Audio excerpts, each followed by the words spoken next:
All right. How's everybody doing on this fine Sunday morning? My name is 12 Gauge. Welcome to my channel. If you've been here before, thank you for coming back. If you haven't been here before, I hope that you find something that you enjoy listening to or viewing that kind of keeps you intrigued.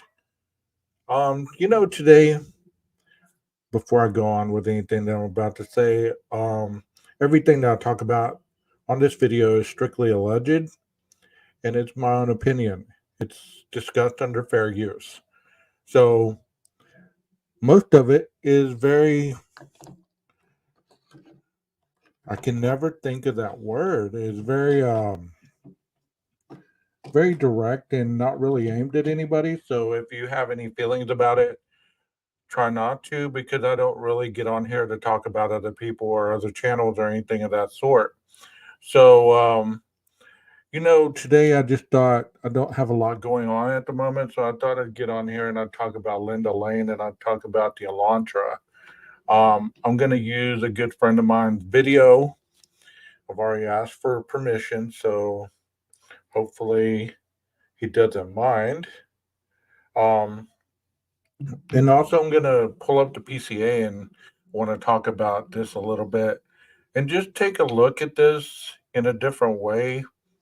Hopefully, that you have really you probably seen it on other channels or you probably heard it discussed, but as I was talking with somebody the other day, I was talking to them and they were saying, you can hear something discussed three different ways and it means something different each time. So that's why I wanted to get on here and basically discuss some of this because even though I've done it before, um, it really didn't get a lot of traction. Jeff and I did a launcher video a while back and it didn't really get a lot of traction.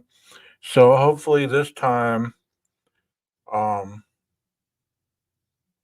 we can, or I can just kind of play around with this and give you guys some insight, maybe something that I can present, maybe something I can say that might give this a little different spin. Okay, so I want to start off with the PCA. Okay, so let's start it. Let's start off with that. Hope everybody's having a wonderful Sunday. Here in Texas, it's kind of overclouded, and it's been raining a little bit off and on throughout the day. So, right here in the affidavit, it starts with this. It says suspect vehicle number one can be seen entering the area of Fort Time approximately 4:04 a.m. It can be seen driving eastbound on King Road, stopping and turning in front of 500 Queen Road, number 52, and then driving back westbound on King Road. When suspect vehicle number one is in front of the King Road residence, it appeared to unsuccessfully attempt to park or turn around in the road. So let's take a minute to discuss that. It said when suspect number one is in front of the King Road residence as it's already turned around and heading westbound on King Road, once it's in front of the residence, it appeared to unsuccessfully attempt to park or turn around in the road. So does that mean that, as it was going around the King Road residence, it planned on turning around right there and going back up King Road? I mean, yeah, back up King Road on the other side of the apartments?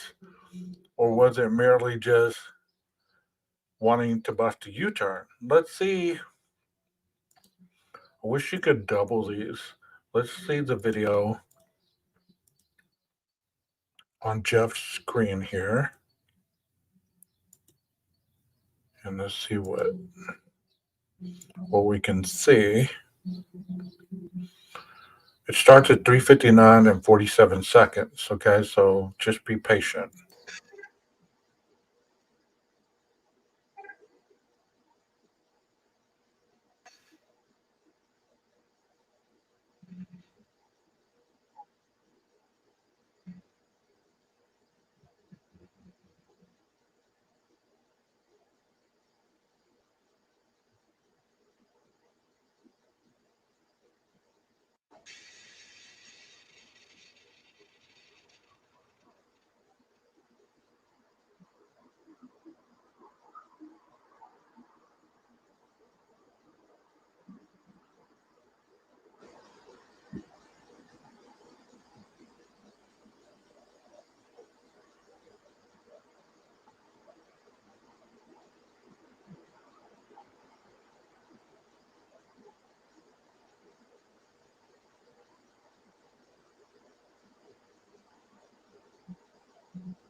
Okay, so at this point, the DoorDash driver has supposedly already dropped off the DoorDash. We all know that. Supposedly around 4 a.m., the DoorDash driver dropped off the food wherever he dropped it off, whether it be the front of the house, whether it be the back of the house. It's yet to be disclosed, but we all know for a fact that the DoorDash driver has indeed dropped off the food.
Nothing special going on, no hidden sounds, no screams, no nothing.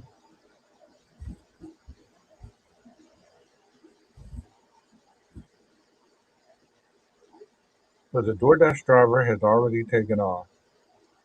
There's the light. If you can see that right there, there's some lights glistening along that area right there.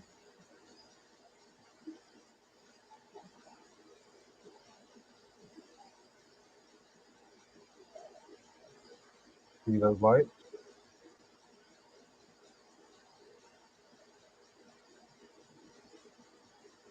So at 4:03 and 27 seconds, you can see some lights already right there. And it looks like you can see like an interruption in the light, like somebody's walking in front of the lights. Let me back that up just a little bit so you can see that. Whenever you walk in front of some lights, you can see like a little bit of interruption. See right there? You can see a little bit of interruption. Maybe it's the camera.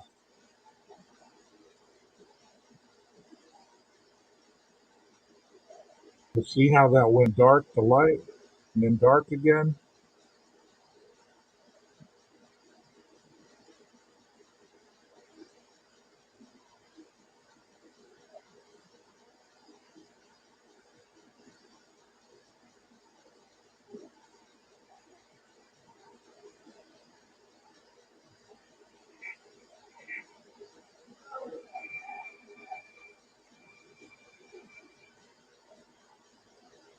There's some kind of sound right there. There it went again.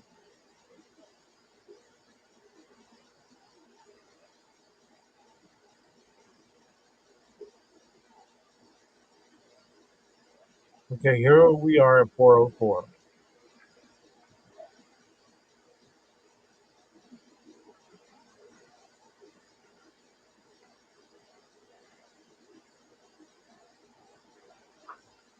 At approximately 4:04, you can see the white Elantra driving around King Road.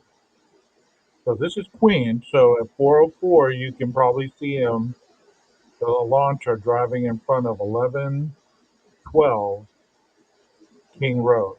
That's probably what they're talking about. Those lights that I just showed you are gone now. So whatever vehicle that was has already taken off. I've always wondered if those lights were the DoorDash driver. And if they cross paths with, you hear that? So if they cross paths with Brian or whoever was in the white Elantra, where it says, when suspect vehicle number one in front of the King Road residence, it appeared to unsuccessfully attempt to park or turn around in the road. So what would make this person in suspect vehicle number one try to turn in front of the resident? I think it's going to be '03 when the car starts coming up here.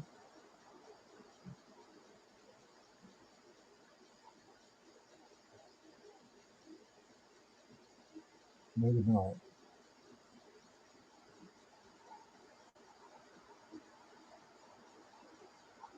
Okay, right there you can see some light. So you can also hear the vehicle coming up.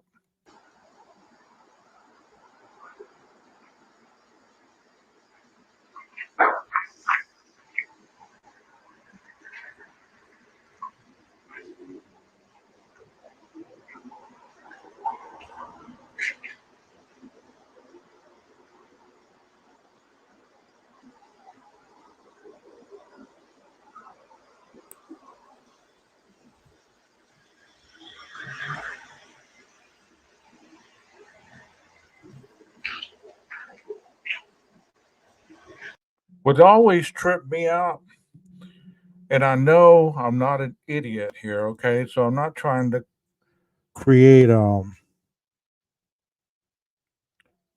controversy here, okay? Um but here, right here where these lights are, I can see that the back lights would be right here, but these front lights right here, his lights are facing forward. How would this all be lit up on this side?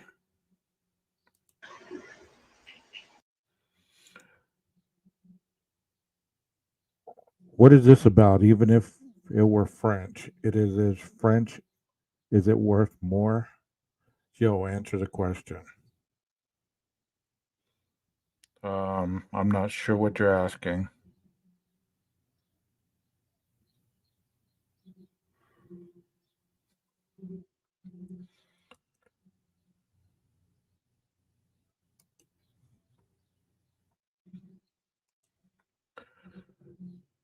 So based on see, see those lights, as it was turning around, those lights were still lit up, even before the car even turned around.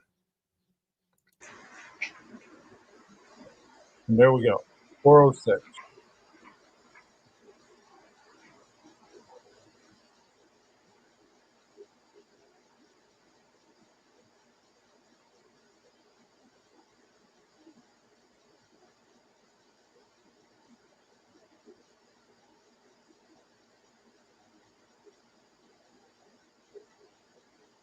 Then it gets quiet again.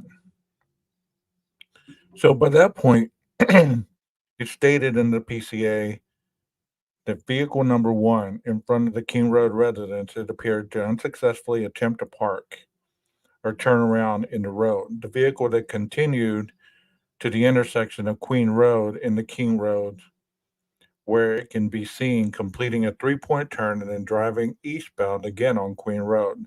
So basically, at that point, what it did was, as we've talked about, it's turned around, drove back down in front of the house, got to the end of the road, made a right, made a 3-point turn, turned back down, and then came back around.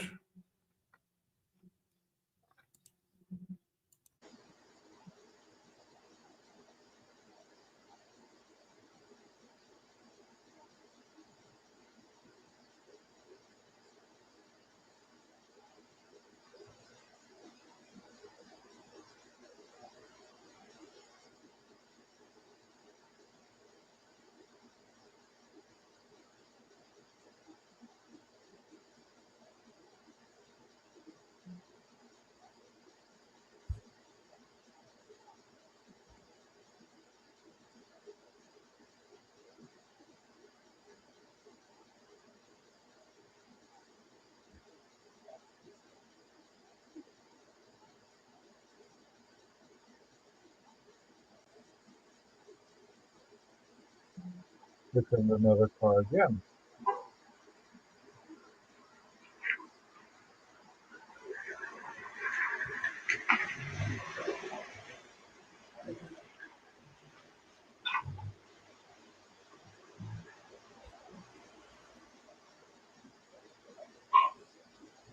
So let me ask you this, okay? Um, if you'd been trying to commit a crime and you've staken out this residence,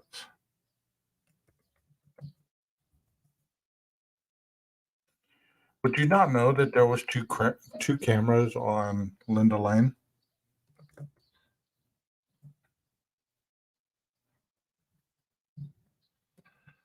Just asking. You not know that every time that you went by there, you'd be captured on camera. I would believe that you would. I don't know how you would not believe that you wouldn't be caught on camera every time that you went by there.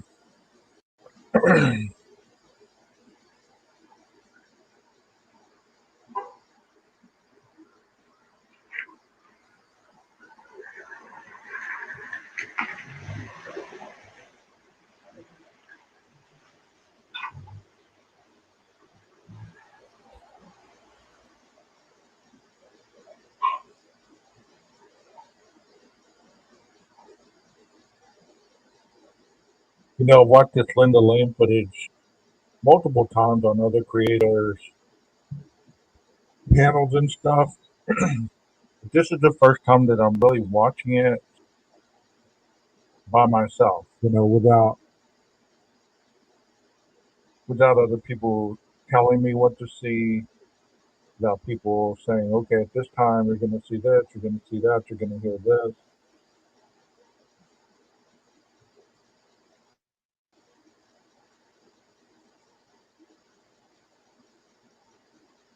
Okay, so according to the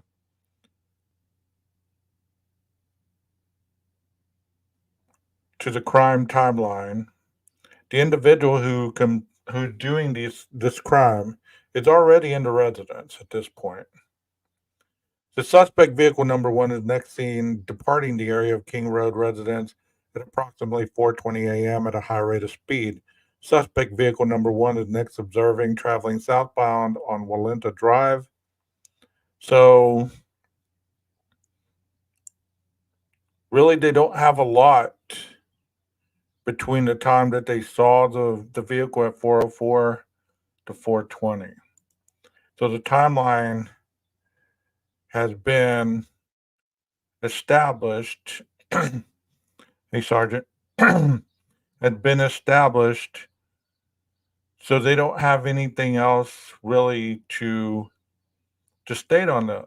So this Linda Lane footage, it's just footage. It's not really determining one way or the other, but it does have a lot of good visual. And I would say that, if you're really listening to it, you're watching it, you can be right there front row, actually being in that area at that time on 11/13/2022. I mean, for no other reason, this has a front row seat to whatever was going on a block away. Even though we can't hear it, even though we can't see the Elantra, where it parked, who got out of it, what they did, we saw bits and pieces of the situation at hand.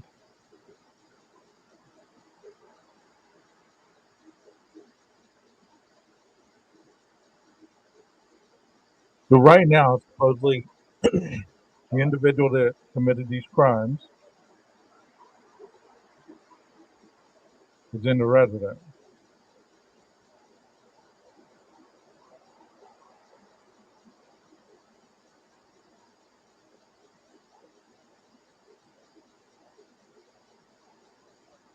And time is ticking.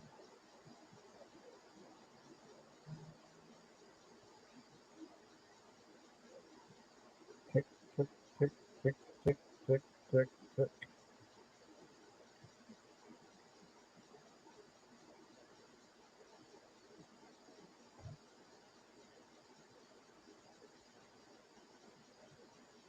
So at this point, there's nobody walking around, nobody screaming, nobody doing anything over here that you can see. No nefarious lights, nothing. It just seems really eerily silent. Because most people at 4:10 in the morning, after they've been partying, they're probably passed out. to be honest.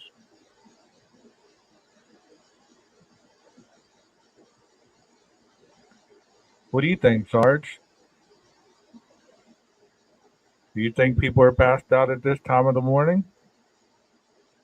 You're the only one in chat, so that's why I'm asking you.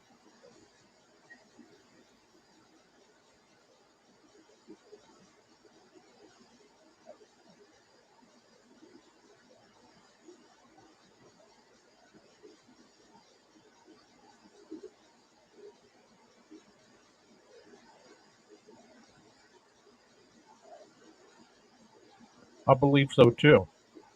I believe so too. I would believe that people are asleep. There's not anybody being drug around, nobody being beat up. I don't see any kind of shadows. I don't see any kind of situation that you could view or hear that would disclose a different type of event going on. But we've been told by countless other creators that there's a lot more going on here than we believe, that we can see or hear. I guess I just need some better headphones or something to be able to hear screams and everything else that people hear.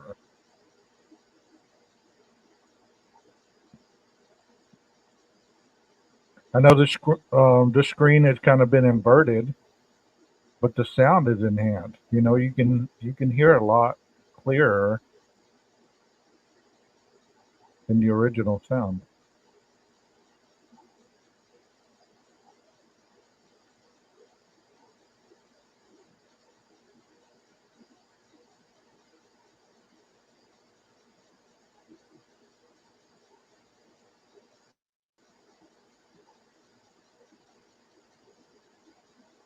Asphalt mirrors.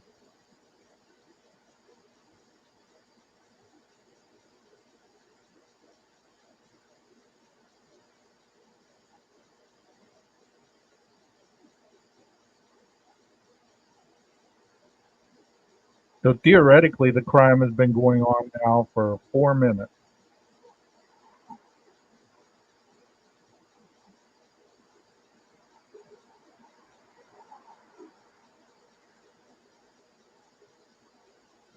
No dog barking, no people yelling,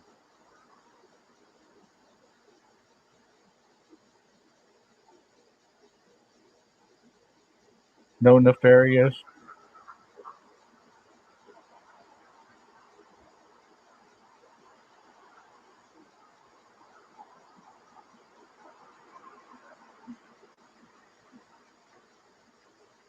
When I heard that sound, it sounded like that trash can that old man was pulling in Home Alone.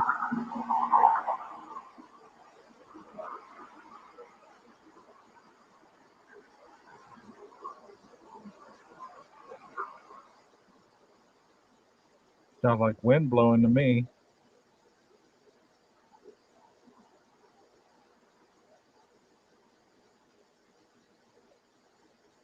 So whenever you look at this footage, I'm gonna turn it off at the time that supposedly the car took off at a high rate of speed.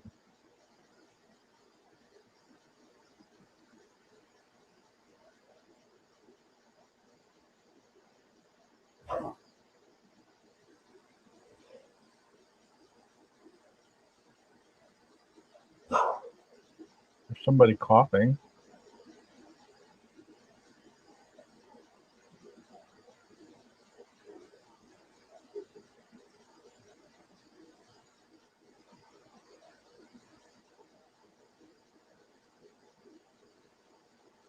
You hear a mouse being shat on. You have them high dollar headphones, don't you?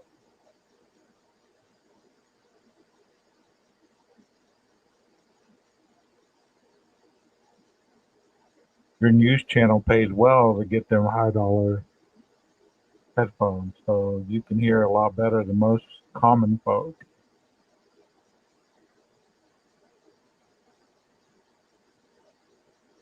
So here we are at 4:50 and 53. So at 4:17, that's whenever supposedly you hear the thud, you hear the dog barking, you hear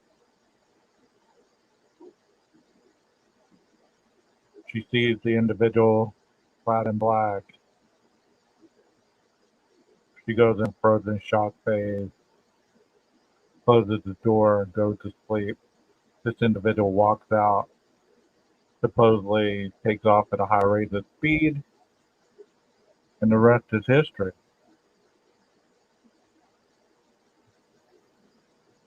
I know I'm enjoying it.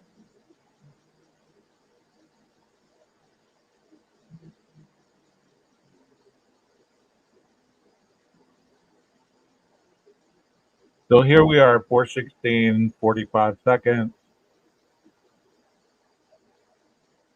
Probably at this point, the individual who's committing these crimes, finishing up whatever they're doing, bam, you hear the thud,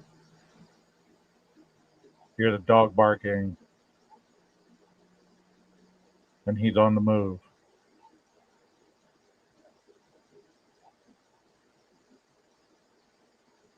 No sounds,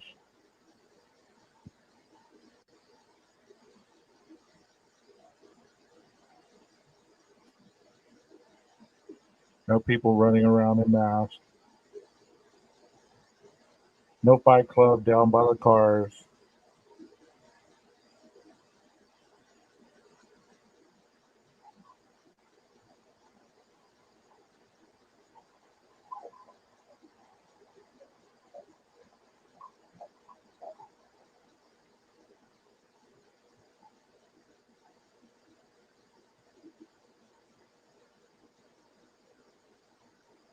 Squeaky wheels.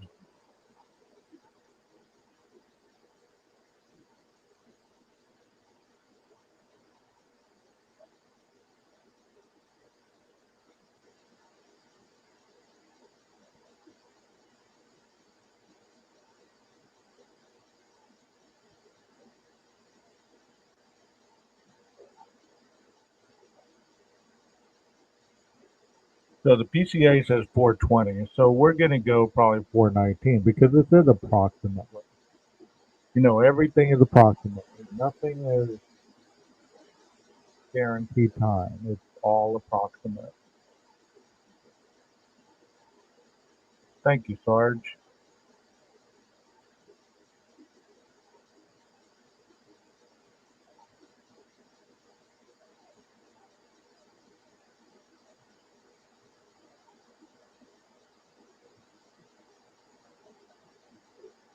All right, so there's 419. At that point, if you've sat through that, then that was quite a bit of time to sit there and have something go on inside of a home that resulted in four people dying, four people passing away. And then, you know, to have these individuals pass away in the manner that they did and have so many people speculating that they weren't even in the residence, that they were outside of the home, that they were carried there, that they were placed there, that they were, you know, what the word? I'm going blank today. I had too much coffee, I think. Um, Staged, that they were staged there. And also, we have individuals that state that, there's no way that these people are even deceased, that they could have been, that they're still alive, that somehow or another this didn't even happen, that this was just a big old corruption for whatever reason to highlight some kind of secret mission that these kids were on, and they're still alive somewhere. What do y'all think? Y'all think they're still alive? You think they're still, that somehow they got out of the home without people seeing them, without people um, having any kind of inkling that they weren't deceased. What do y'all think, chat? Y'all think that these individuals are still alive? You think these people made it out of that home alive? I mean, I'm being quite sarcastic today. I'm having a lot of sarcasm, and it's mainly because, after so long of hearing certain things and people being doubling down on certain things, um, it's interesting to me, some of the latest variations of information that people have to say about it.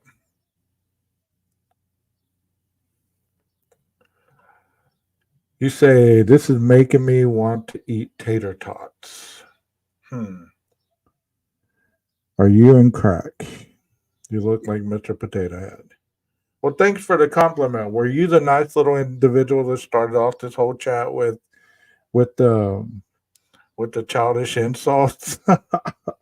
Because I blocked that person, and if it was you, that that name is gone. It's been blocked. So like I said, I just got on here, not really with a purpose, but I wanted to get on here and kind of talk about some of the things that you hear every day on this case, and it's been discussed a million times. And I know that I'm not speaking anything original right now, but this is kind of like an example of how it goes every day. How it goes every day. And I want to show to people how can somebody be so naive and say, "Yeah, I did see something in those shadows along the fence line.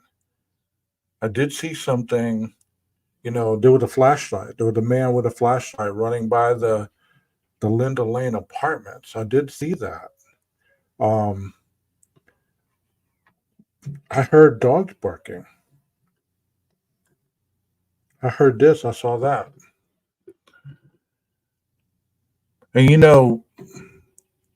it seems like there's only two people chatting, so there shows 9 people in here. So unless there's 7 people that are just listening and watching the chat, I mean, it's all good. But you know, I wonder, how do people believe these theories or these statements, these speculations? How do you believe this stuff?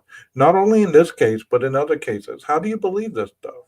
How can somebody force feed you these things on a daily and you believe these things? Without a doubt, without blinking, you believe them. They don't have to be showing any kind of research or any kind of reasoning how they got their information. They just say it and you guys believe it. And you keep asking for more. You keep asking to be fed more. Yesterday I was listening to something and it was asking, um, they were asking about Brian, if he was if he was guilty or not guilty. You'd be shocked. Maybe you wouldn't, but you would be shocked how many individuals still believe that he is not guilty, that he was framed by the police or by whoever. Chad, I want to ask you seriously. I want y'all to give me your opinion because I know that you don't want to come up here and talk to me, but I want to ask your opinion because you've been um, researching this case since it happened. How could somebody be framed with a knife sheath? How would the police be able to frame an individual with the knife sheath, with his DNA? You will? Okay, well, come on up.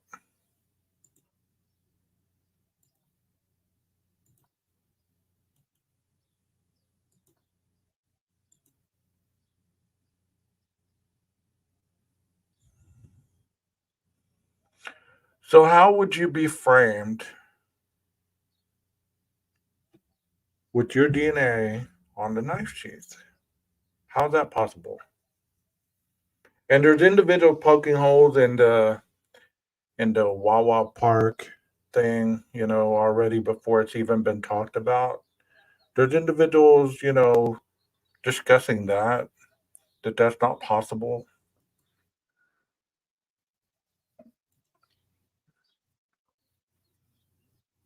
Whoa, how'd you get up here?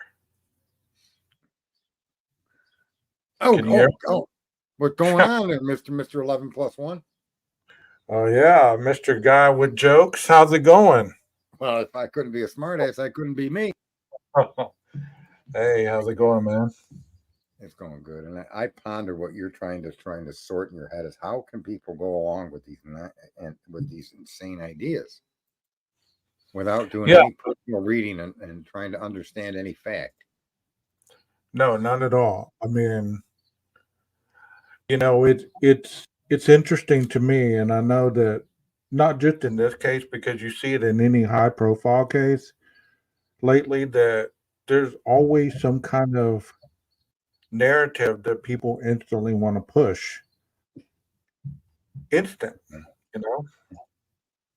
Well, the new one coming up is this priest or pastor or religious dude's wife that was found dead in the park. I'm pretty sure before this is all resolved, every single thing he's done since birth will be known to the public, and he'll be implicated 800 ways till Sunday. And if not him, it'll be somebody else. And in the end, we'll find out that all of those things were just not part of the fucking real deal, like we did with all these other cases, the Kansas City one, Donna Ives, all of these things. This is entertainment for people. I think people that see this for the seriousness that it is are outliers. We're the minority. Well, as far as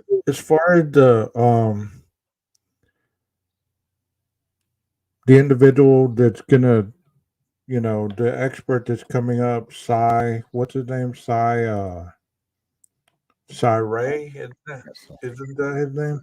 Yep. The individual that's gonna, talk on Brian's behalf on how he was at the park, how he's gonna show the data that he got off the phone and this and that and the other. You know, it's interesting to me how people can still not believe that an expert would be capable enough to be getting this type of information off the phone and still go with their own narrative that they've been pushing all these years, all this time.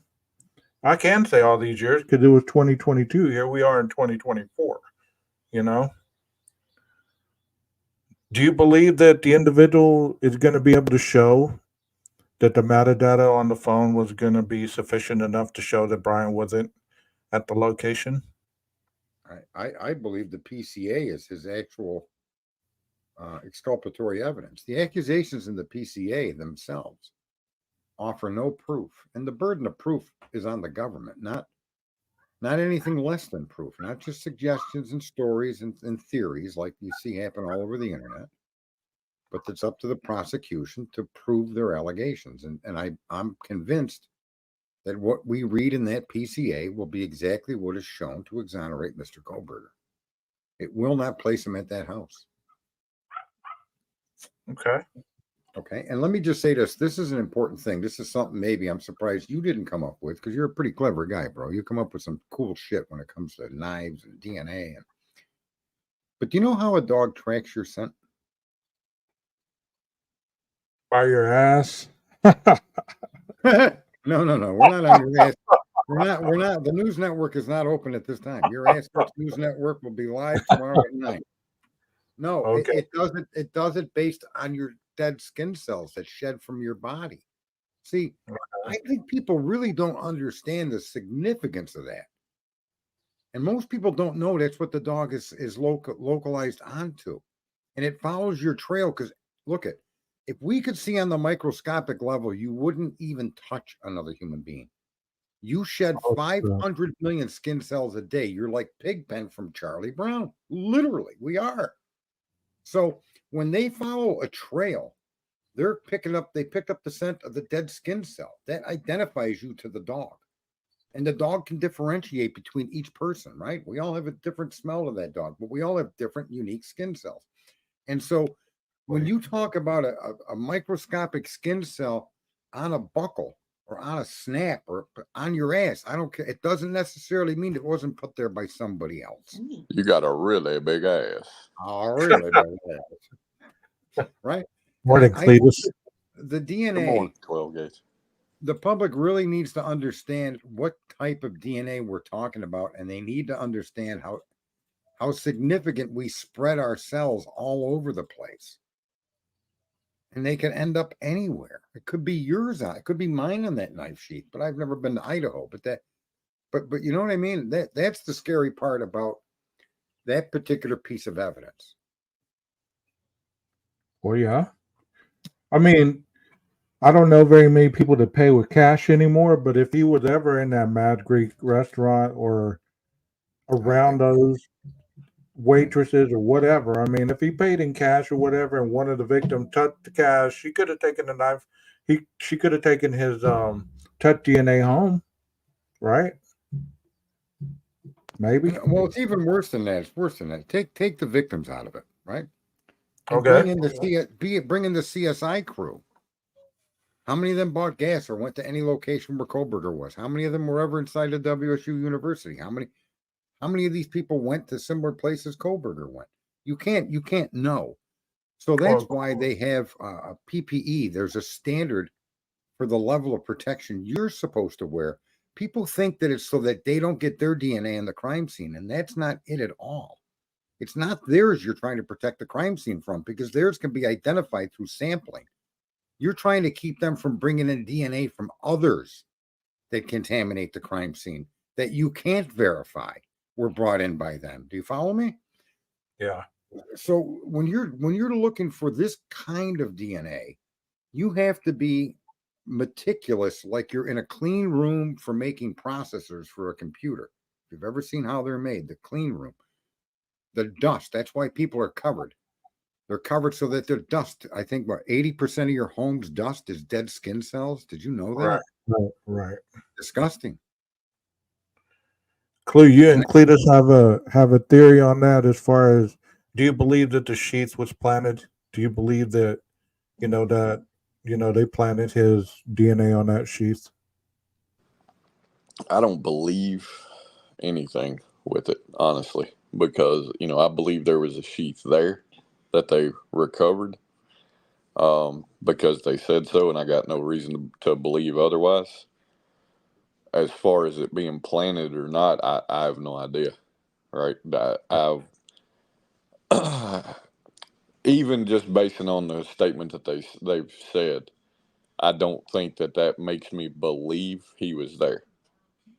It's it's definitely something that implicates him, but it doesn't make me believe he's there.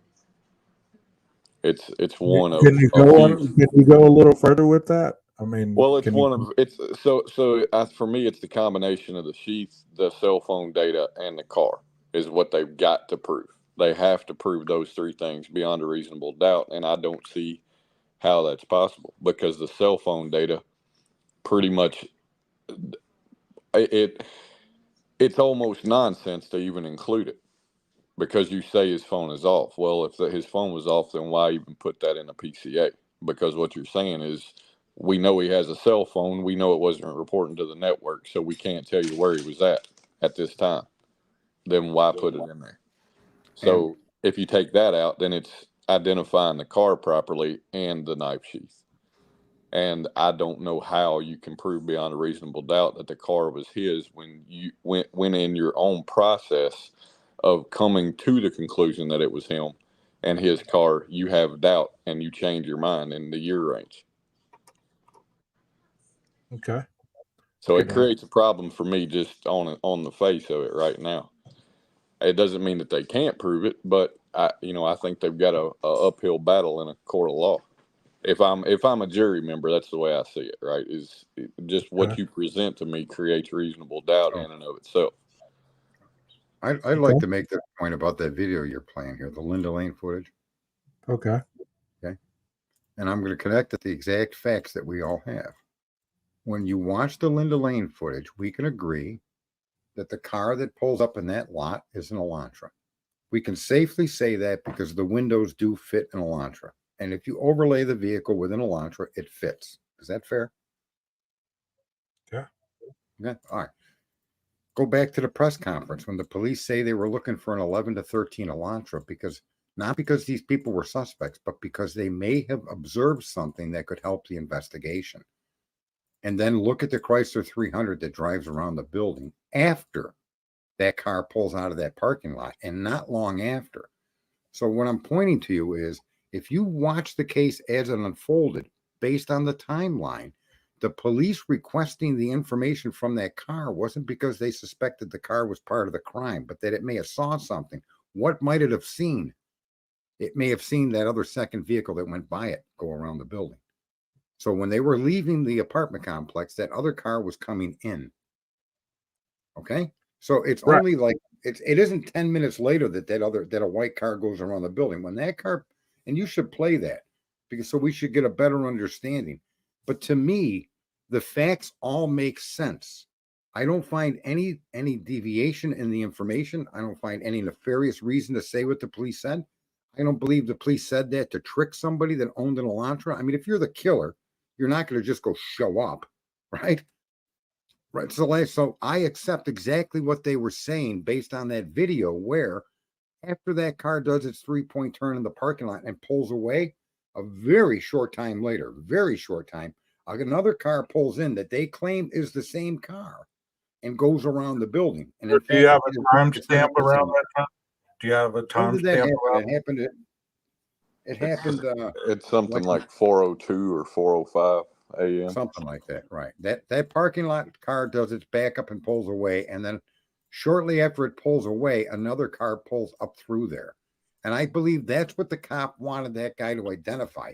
The occupant or occupants of that vehicle witnessed another vehicle pass it.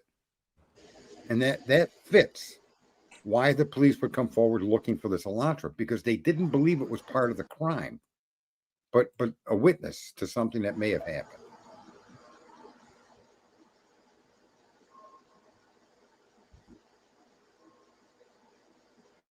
Yeah, I was discussing this a while ago. See, you see lights right here. You see right under the one, there's kind of like a light trail. You see that shadow? Kind of, I guess. I don't know. You know, I'm kind of burnt out on we got shadow videos now with Sebastian Rogers too, right? Everything's a Really? shadow video for these lunatics. Yeah, they got the same thing. Fight Club. Chris was involved. Yeah, man. And the viewers just eat it up. See, I thought it was like 4:03 whenever that car came up, but I could be wrong. Here we're about to get You may. I know it's sometime between, right in there, right? It's I can't remember the exact time. Yeah, we can let it run and still talk, and when it shows up, then we'll discuss it, right? My problem with this is, to me, this entire video is cannot come into court, and I think whoever released it should be ashamed of themselves, because I think it screws up, it taints it taints the situation in terms of seeking justice. Because I think about how many people have seen this and formed an opinion about his guilt or innocence based off of it. Right. And that's not fair. It's not fair to him. It's not fair to the victims. It's not fair to their families, in my opinion. We should have no opinion based on information that we get other than a PCA. I don't know. Prior to trial. I don't agree. I mean, it's the same thing as people digging up backgrounds and, you know, this person did this 20 years ago, or they did this, you know, a week prior, and all this. At the end of the day, that's to be handled at a trial. However, the impression that that's been widely spread about this video, and even if people have that impression and they accept it for what they've been told, when this video is broken down, then that impression is not just questioned, it's obliterated. So I don't know that any positive or negative information on its face should be disclosed, should be not allowed at trial because it, you know, it may have tainted the public. The PCA tainted the public more than anything, and they released that. Well, And I don't disagree with that either, right? And that's kind of where I've been in my head for a while. Is I really question the necessity of releasing any information like that prior to a trial, especially in our society today, right? Because the first thing we all want information, and the first thing we do is take it, we analyze it, and we cut it apart and put it back together 50 different ways. Mm-hmm. And at the end of the day, all of that discussion ahead of the actual presentation of the case in a court of law, I think, has a huge potential of tainting the jury and see, I biasing the jury. always thought this car right here was what they were talking about is suspect vehicle number one. Here Right it here. comes. This is not suspect vehicle number one. Oh, wait, let's let it play through. Is this the one that does the backing up and driving away? Yes. Okay, there you go. This is the 11 to 13 Hyundai Elantra that the police were searching for help in the investigation. The idea that it's a 15 is just somebody playing with their pecker. The police identified that car conclusively, and they did not make a mistake. Okay, and after this car pulls away, there's going to be another car after that goes around the building. Right. Let's see the time interval between the two vehicles. So this car pulls off at 4:06:05. When does the other vehicle come up? I think at 4:07 or something like that. Right. Not long after it leaves. So it would necessarily have made a pass. They would have passed each other in the night, like lovers in the night, right? Plus, that road is narrow. You know, there's all those cars parked along that road. You have to. You would have needed to pull in somewhere to let another car pass. Right.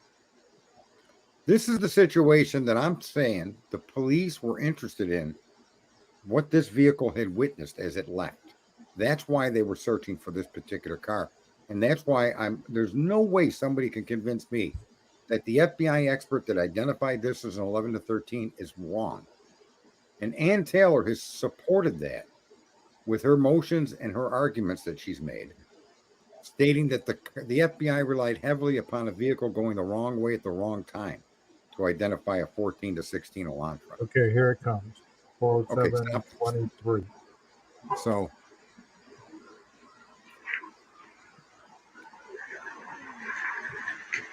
all right, stop right there. So that car came in, and see, they didn't even mention this car in the PCA. No, but they do mention the time that the car. See, and this is not an Elantra. When stop the video. Stop it now. Skip it forward very slowly until, and before you do that, look at the car that's on the screen. That's an Elantra. Do you see the rear edge of the back window, the passenger side window in the rear? Do you see that piece of metal? The white car between that window and the rear window of the car itself? Yeah. Now, here's another thing. Look at the Toyota down below you. It's right there, the gray one. Right there on the screen, that gray one. That metal between the rear window and the rear passenger window is called a sail panel. And that's just a few inches thick there. When this video shows this car going through that area over there, you're going to see the sail panel on that car has got to be 15 to 20 inches wide. It's huge. There's no way the car that goes around the back there is an Elantra. It's just not possible. You can't fake that. You can't alter that. It is what it is. And I give that clue. I give that credit to get a clue. So that here's my problem, right? With kind of my point of the information like this being put out. I understand your opinion on it. I haven't watched the whole thing, but I trust that you believe that. Geta believes that, and it very well may be true. But it's a subjective opinion based on his evaluation, right? It is. However, It's not a belief. When you see the car pass through, if you look at the car right in front of you, it's got the same windows on the rear passenger side as an Elantra, even though it's a Toyota. And that piece of metal between it and the rear window is minimal. That car that goes around the building is significant. It's huge. And so there's no way it's an opinion. It's clearly not an Elantra. That car there, if you watch this car go, you'll see it. And he actually was able to zoom it somewhat, to pull it closer to you. And no, I don't believe it's an objective opinion. It's an actual fact what this guy shows you. He didn't doctor the video. Yeah, let it roll through the whole way and see if you catch it as it goes by. You want to catch it between this post in front of our face and that little area between the post and the end of the screen. Yeah, it's hard to catch it. Right there is where he nailed it. He stopped that car, and then he highlighted it with some tool, and you could see the sail panel don't even come close. And this is the time of the PCA. Why that's significant is look at the time on the clock, 4:07. Yeah, you can't really tell. But you can if you stop it, and you were able to. You stop it right. I think right there. If you were to zoom in and highlight that, you would see that the sail panel is massive on that car. Some people thought it was an SUV, but it's not. It's absolutely. And there's a car in the back of that building that resides there apparently, and it's a Chrysler 300 that's white. So, well, let me go see if I can see his video. Yeah. Get a clue? Did you say there's a Chrysler 300 that resides there? Yeah. Well, there's also a 2016 Elantra that resides there. Right, but it parks behind those buildings. So where that car is going is to where it goes and parks. Okay.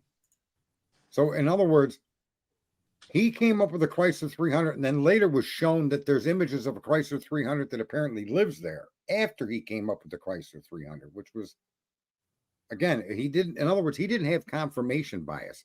He didn't see a Chrysler 300 behind the building and then claim this video shows it. He identified this car, and then one of his chatters told him that there's one behind the building that was on some video that some of these guys made, like Rory or who's that one guy? Is it Gray Hughes? Who drove around that place and made videos? Right? And you clearly see the Chrysler 300 parked behind the building, like a tenant would park.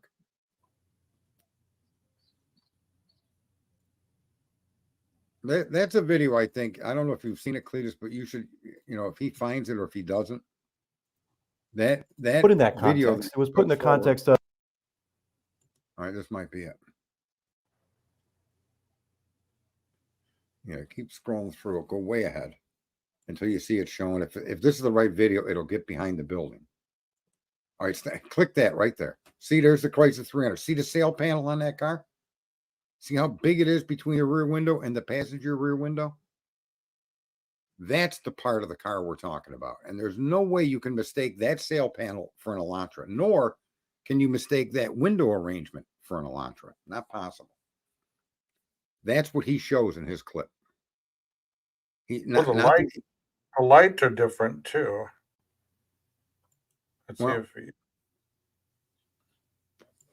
See where he goes. You'll see it if he does it. Where is he? He's at 4. See, he's pointing at it right now. 3:31:05. That's when he captured the car. No, he captured the car at 4:07. Well, that's what this timestamp says. 3:31:05. Then you're too early in it. No, this is his screenshot. This is on the video that you asked me to play. All right, but just listen. The video that you were playing where that car went around the building at 4:07 a.m. He has that same. He has that same. There's video the car right here. There's the car right here. No. Your timestamp is wrong. Your timestamp has to line up with what we were watching earlier. It's the same video I'm showing. I didn't take the video off.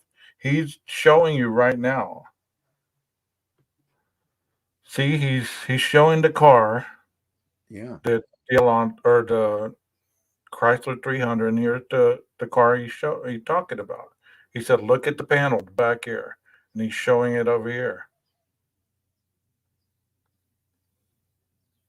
But why is the timestamp wrong on the video? I don't know. It says 11/11/2022.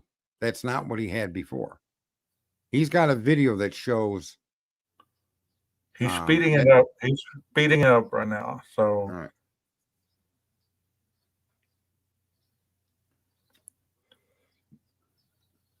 I think this is before. This is like from the one, because this car went around the Linda Lane apartment before. See, there's the car right there. He's talking about. Can you move it forward to about 407 or no? No, see, there's the car he's talking about right there. That Chrysler.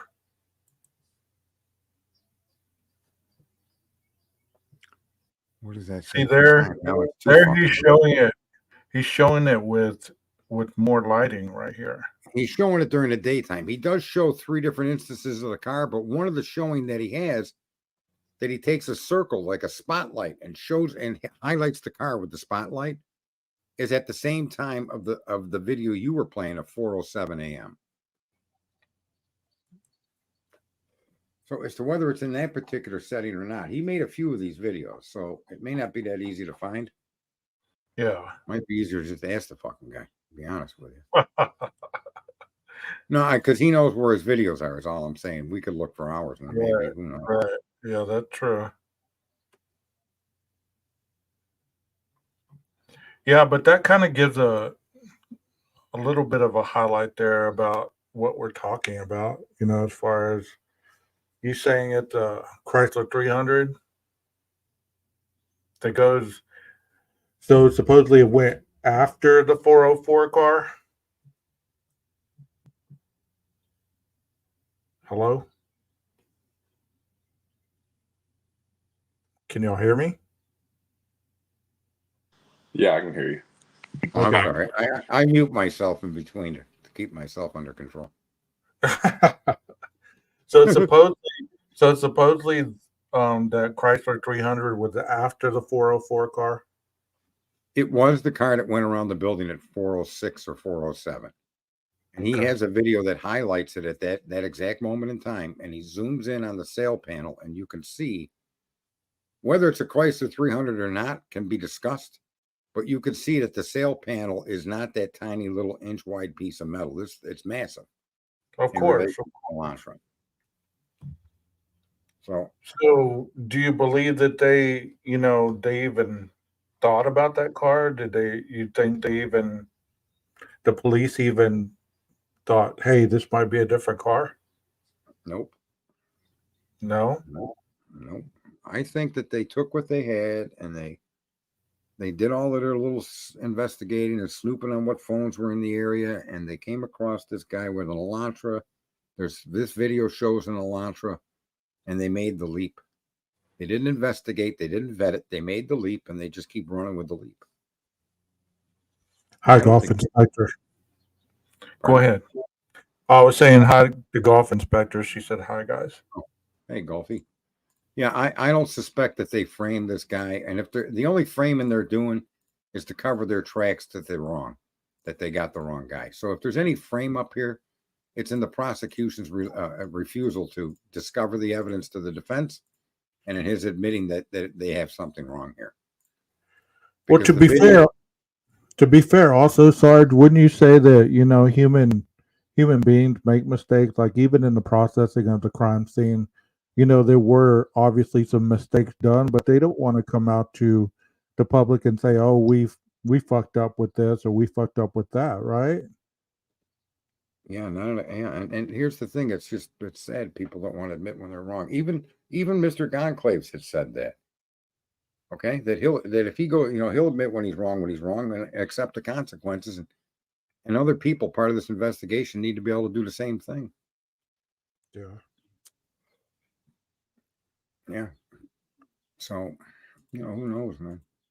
I think it's tragedy that this guy's being put through all of what he's being put through. If there's even a 1% chance it's not him, this stuff should not be withheld from him, and it should be available to the public. So here's the $1 million question, Cletus. If it's not him, who is it? Somebody that we'll never know.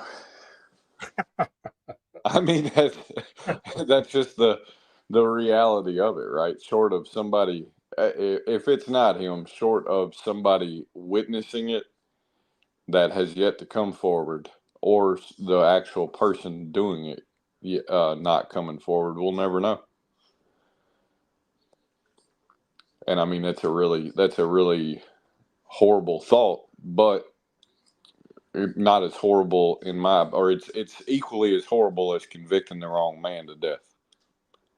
Yeah. I mean, I'm in the middle with you. I mean, I've never came on here and said I believe he's guilty or he's not guilty, and I'm not very popular in that regard. But there's really just not. If I was sitting on a jury today and they presented what they present to the world based on what we're able to see and what they've told us, I mean, that just wouldn't be enough. A lot of it's circumstantial, even in the PCA.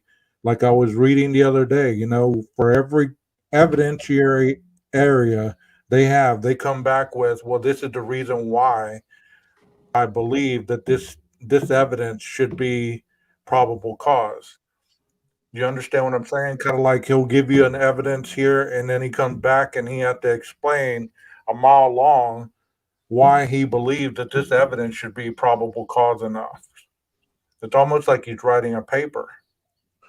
Well, and I'm with you. Right now, it's not our job to believe he's guilty or innocent. Oh, of course Right? not. Our job really is to accept that somebody's been arrested and that a crime has been committed. And it's our desire for information that creates popularity for stuff like this, and a need for stuff like this, and a reason for stuff like this to even be released. And then instead of us questioning where it came from, why was it released? What is it even real? We just go and we dissect it and we use it to further our opinions and our beliefs on one side or the other. And the same thing, if you look at Sebastian Rogers' case, the same thing goes on there, right? People start digging up information and then they use it to support their belief of the situation. Right. Yeah. And nobody's been charged. Nobody's even been charged with a crime on that case, right? Right. No. And at the end of the day, charged. no information anybody has dug up has supports that the kid ran away, because if they did, they would know where he ran away to. Right. You know what I mean? But we're so quick to hunt for a villain and hunt for supporting evidence that helps us get behind. Yeah, this is the guy we all need to be mad at, or this is the person we all need to be mad at, instead of just letting the process work and then holding the process accountable for the results that it created. I think our biggest hurdle in society is that we've turned everything into entertainment, and we need all of this drama and bullshit for whatever reason. It's almost as if, I mean, I wouldn't want any of these people that are doing what they're doing with these briefs. I wouldn't want any of them people in any kind of position where you're trying to find a new drug to cure something. These people would probably slaughter millions unwittingly because they're just idiots. The idea that you have to find a villain in this particular case, the IDAHO4, I don't know who did it, but I'm confident when I say the PCA does not place Koberger in that home. It just doesn't. It's an opinion. It's a theory. As a matter of fact, for every time they claim or make a statement that suggests he was in the home, they give you reasonable doubt. Yeah, his phone could have been in airplane mode. His battery could have died. So for everything that they claim, they offer an argument against their own argument. And that is very telling to me. You either know or you don't know. Did he turn his phone off? Did somebody witness this? Is there a way to show he literally turned the phone off intentionally? Okay. And was it for the issue of committing a murder? Well, it seemed that way when they told us he'd been to that house 12 times previous, only to find out later he'd never been to that house, and his 12 trips before that had nothing to do with that house. So Yeah, when you that's look what at I the was just data that saying. they've given us, yeah, it's hard to say this guy did it. I'm not saying he didn't do it. This guy could have parked his car and jogged there. I don't know. But based on the accusations they're using to accuse him, I'm fairly confident that it's just not going to hold. It doesn't hold any water whatsoever.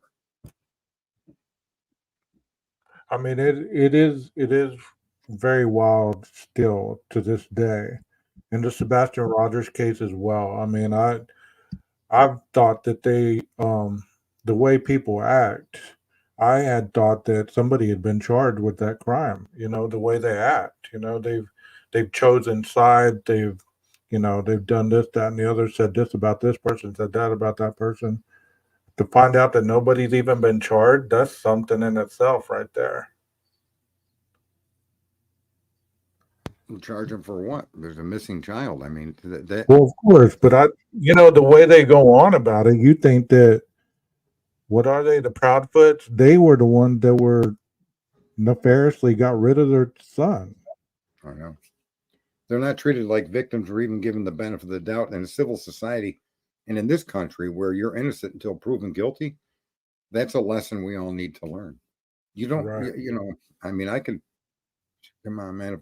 There's people, you could find 100 reasons not to like somebody, but that does not make them the committer of the crime. Right. And that's sadly where everything turns to. And I don't know what it is exactly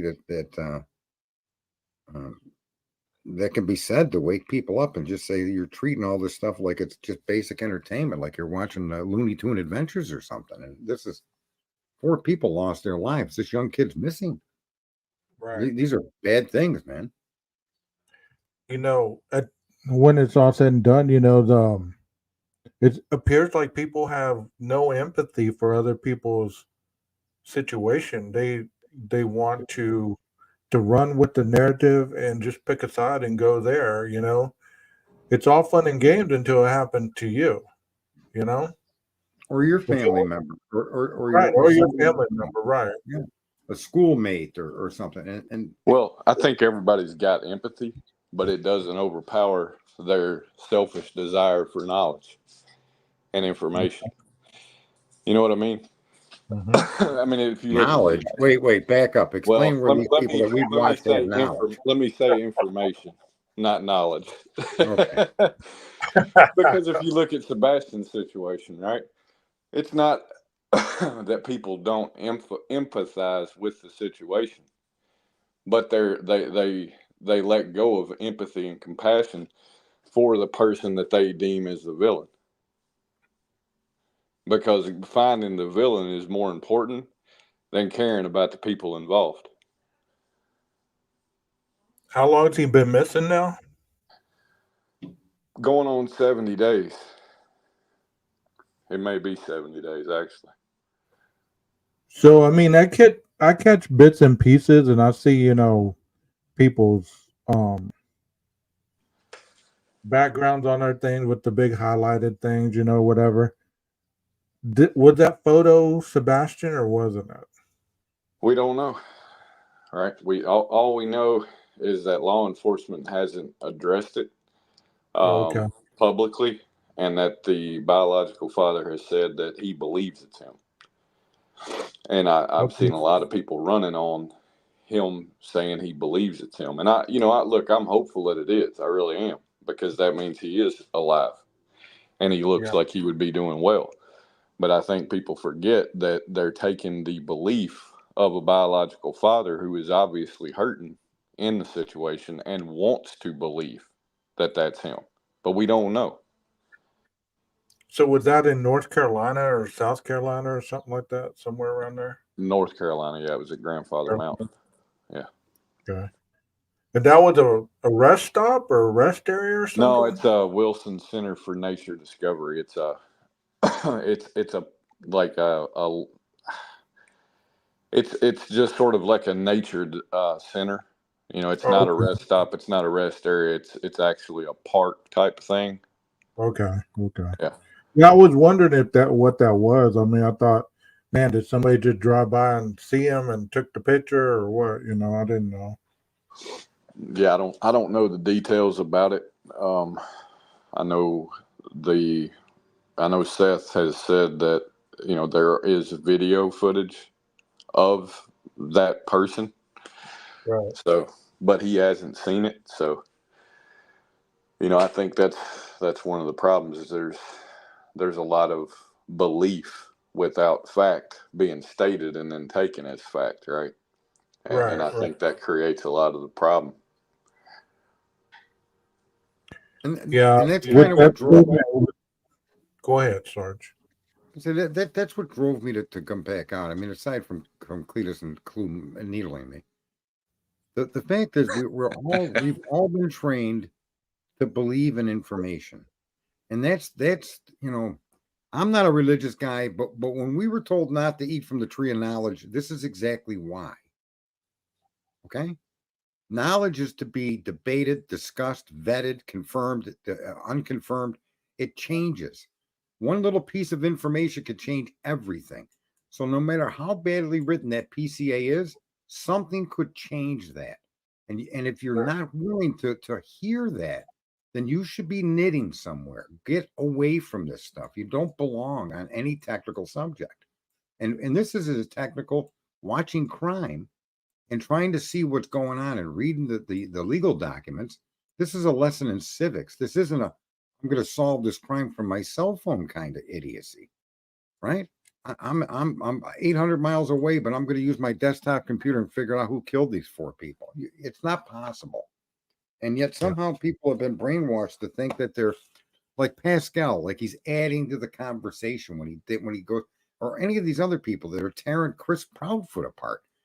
It has absolutely zero to do with the issue at hand, and yet that's where we get caught up in the discussions and the debates. And I for one think it's just rather filthy and disgusting that as people we can't separate our belief from knowledge. And you know, I mean, if you're religious or not even religious, you should understand the simplicity and not believing in what you hear. Weren't we told that as a kid? Don't believe everything you see and hear. And yet, what do all these YouTubers and social media people do? The first thing they do is believe what they hear. Chris is a piece of crap. Chris hit him with a belt. And it's tragedy, man. And people, you get more clicks doing that than you do anything else. And it's disgusting. Well, how many people have ever been hit with a belt that didn't, you know, that ran away before? I know countless kids that, you know, they didn't like how they were treated. They ran away, had nothing to do with the parent. They just got, you know, for whatever reason, they took off. They stayed gone a couple of hours. They came back. You know, And I got hit with broomsticks, pans, work boots, belts, chairs, Well, golf balls. I was a lot of things. Here's a really good, you know, something that I think people should really consider. There's a 17-year-old from about 7 miles, give or take, from Sebastian that they believe ran away. And the only reason that I think they're saying they believe she ran away is because they say they think she took a backpack. Now, if you take that backpack out of the equation, it's the same situation as Sebastian. You know what I mean? And there's no villain being named in that. All because of one simple piece of information. Right.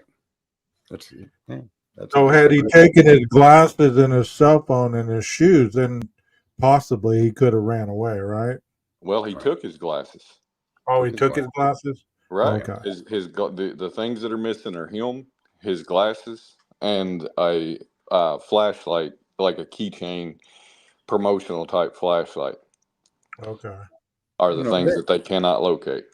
Can I say it's fair enough to say that based under the circumstances that we've been told about Sebastian, it is a safe thought to suggest or to even consider that somebody that he knew well enough was part of his moving or being disappearing. There's no reason why you shouldn't consider that, but you don't try to prove it. Right. By digging into somebody's background and showing mistakes that they made in their past and then using that to impugn them as a perpetrator of the missing child. how people go from one to another.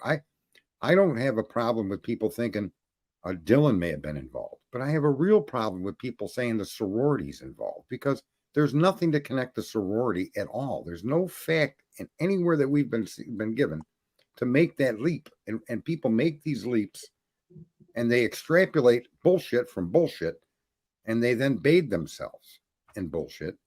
And it's rather sad that so many people don't even see what they're doing to themselves. Right? They're hurting themselves and the rest of the world and the rest of the country, these thousands and thousands of people, more than they can even dream of. They have no idea the damage they're doing to society by behaving like that. Marty Potter says, I read the missing kid was found and okay. Well, you and I have discussed off camera, Sarge, that you know how people are quickly to disseminate evidence versus hearsay. You know how they want to say, well, this hearsay that I heard is evidence. And you can't place evidence where it hasn't been placed in the probable cause affidavit. You know, that's the evidence that they have in the IDAHO4 case. Or in a The court PCA, proceeding, right? Excuse me? Or in a court proceeding or a court document or a court filing directly related to the case. Right, You can't right. add in Jack Showalter to this. You can in your head, that's fine. But to create an entire stream about this guy being the perpetrator, you're insane if you don't see the insanity of that. Then God help you, because you've actually have drove off the cliff and there's no saving you. And there's tens of thousands, hundreds of thousands of people that follow these streamers, like, I won't name them, but all these sensationalists like that do the TikTok or whatever his name is, Drip Drop, with tunnels and stuff. And there was nothing to connect the tunnel to this crime. And yet everybody wanted to talk about tunnels. You know what I mean? But even in that Linda Lane video that we just watched, I mean, I played 19 minutes of it or a little more. And supposedly there was a fight club going on during that time. There was people being drugged by the car. There was people being kicked. There's none of that. And it was all seen in asphalt mirrors. Yes. There's absolutely no evidence to support that except some screwball that thinks he's like a cult leader or something. That's what he reminds me of, a cult leader. And he's a screwball. I mean, would you not, the other person there that would people not have heard all that stuff going on? You would have heard more. Can I just say, though, here's the catch-22. We shouldn't even engage in whether that's real or not. We should accept it as the bullshit that it is at face value and just denigrate it and denigrate the people that do it. That's the only way to stop it. I will not ever entertain the idea that you have a shadow and you want me to watch your shadows to tell me what's going on. I will strangle you if you're close by. I don't want any of that in my life, right? And that shadow can't be used in court. I've seen a lot more creators that are going with that shadow narrative. I mean, it's right. You know, this, that, and the other. People don't see the ignorance of that. I don't even know how people can. They can't understand the ignorance and the level of stupidity that they're engaging in, because they think it's entertainment for some reason, I suspect. I read somewhere, I think it was on Washington Post or something the other day, and they were discussing online stuff, and they were saying it's almost like we created a genre where the more gory the information is, the more people flock to it. So even if something is not gory enough, like this case is gory enough, but it's almost like they got to continue adding to the goriness. You know, it wasn't enough that they were murdered. Let's add the Fight Club where they were, beaten down and pissed on and this and that and the other. But it doesn't even have to be the gore. Not to interrupt you. It's the drama aspect of it, right? Look at Idaho, and look at all of the attention Steve Gonsalves has gotten, right? And why? Because he comes out with emotion, right? He's full of emotion. You can sense it, you can hear it, you can see it.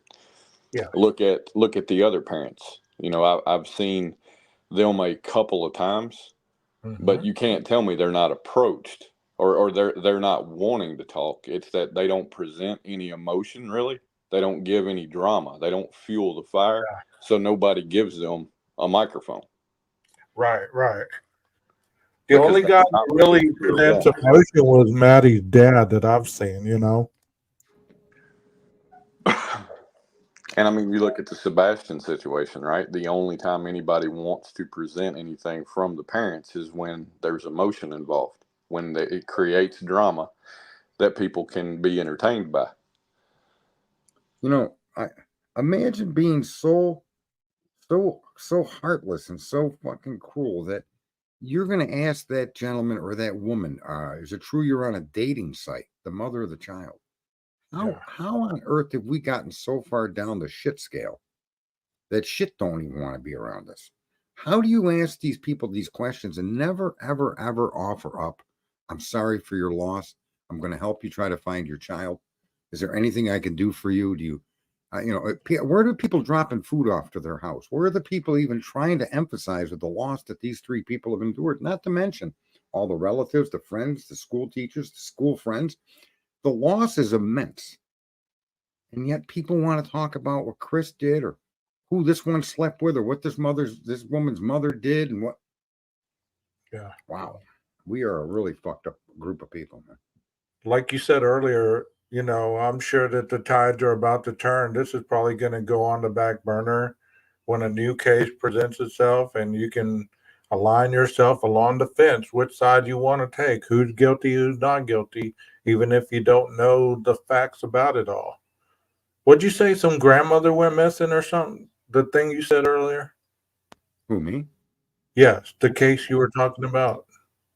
No, I don't think I brought up a grandmother. I was saying, I don't even know if I even used that word, but I was just giving an example. I don't know. It was some case. I don't remember which one it was, but it was a new case. You said Are you talking about a woman is deceased. The wife of a pastor or something is deceased. There you go. There you go. The wife of a pastor.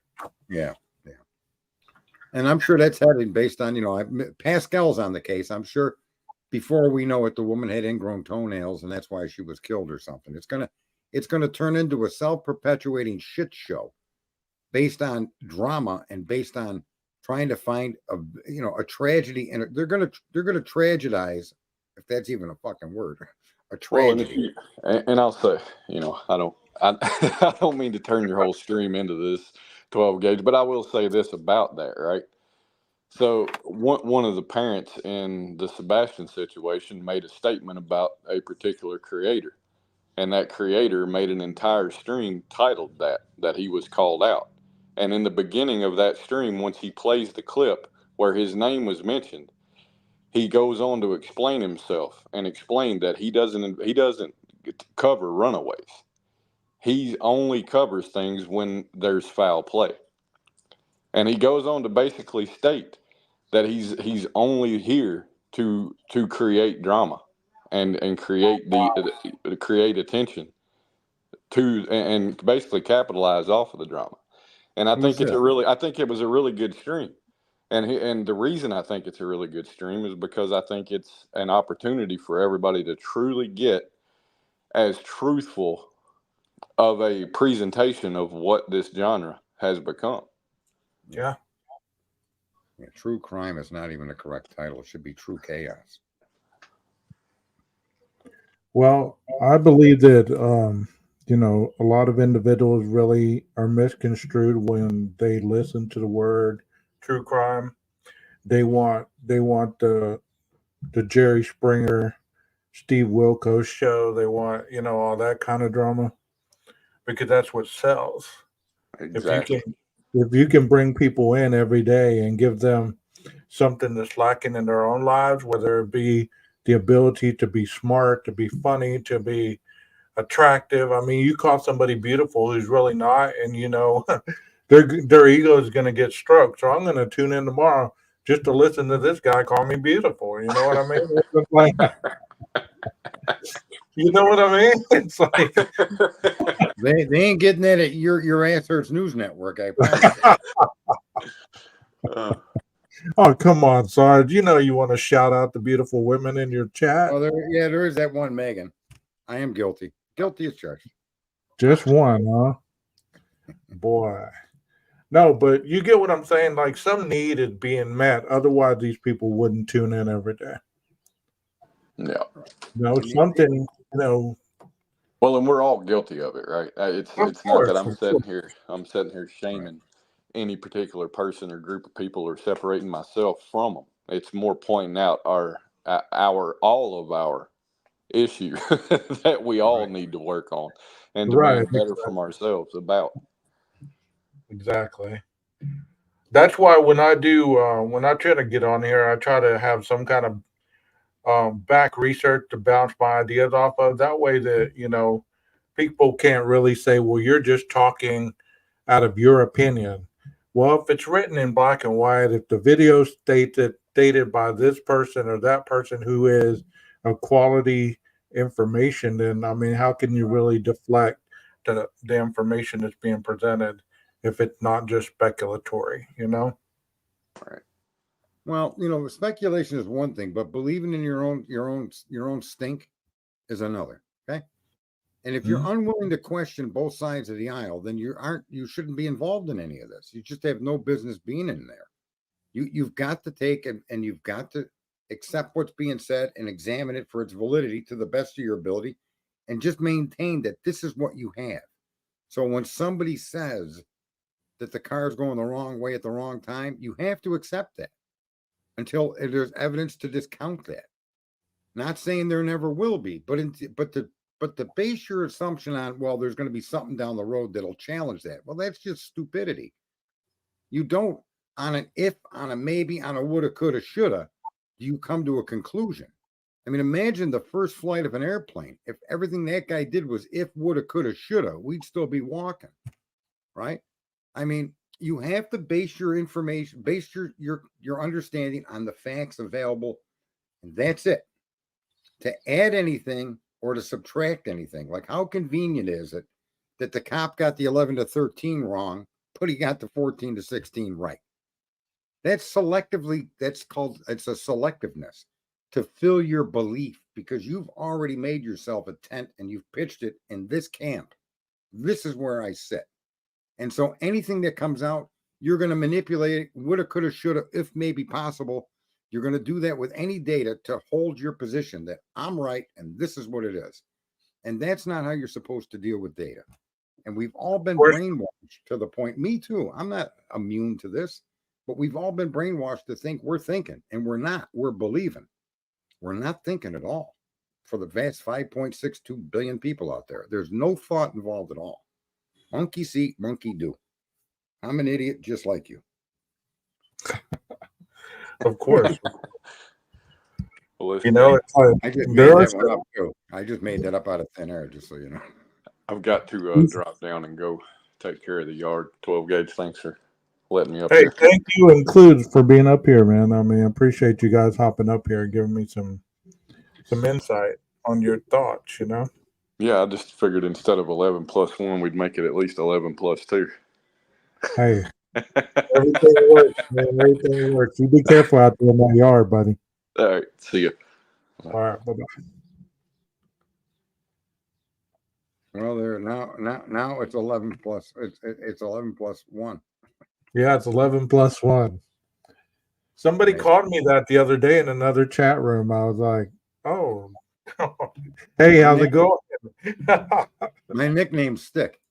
Yeah, nickname Stick. They do.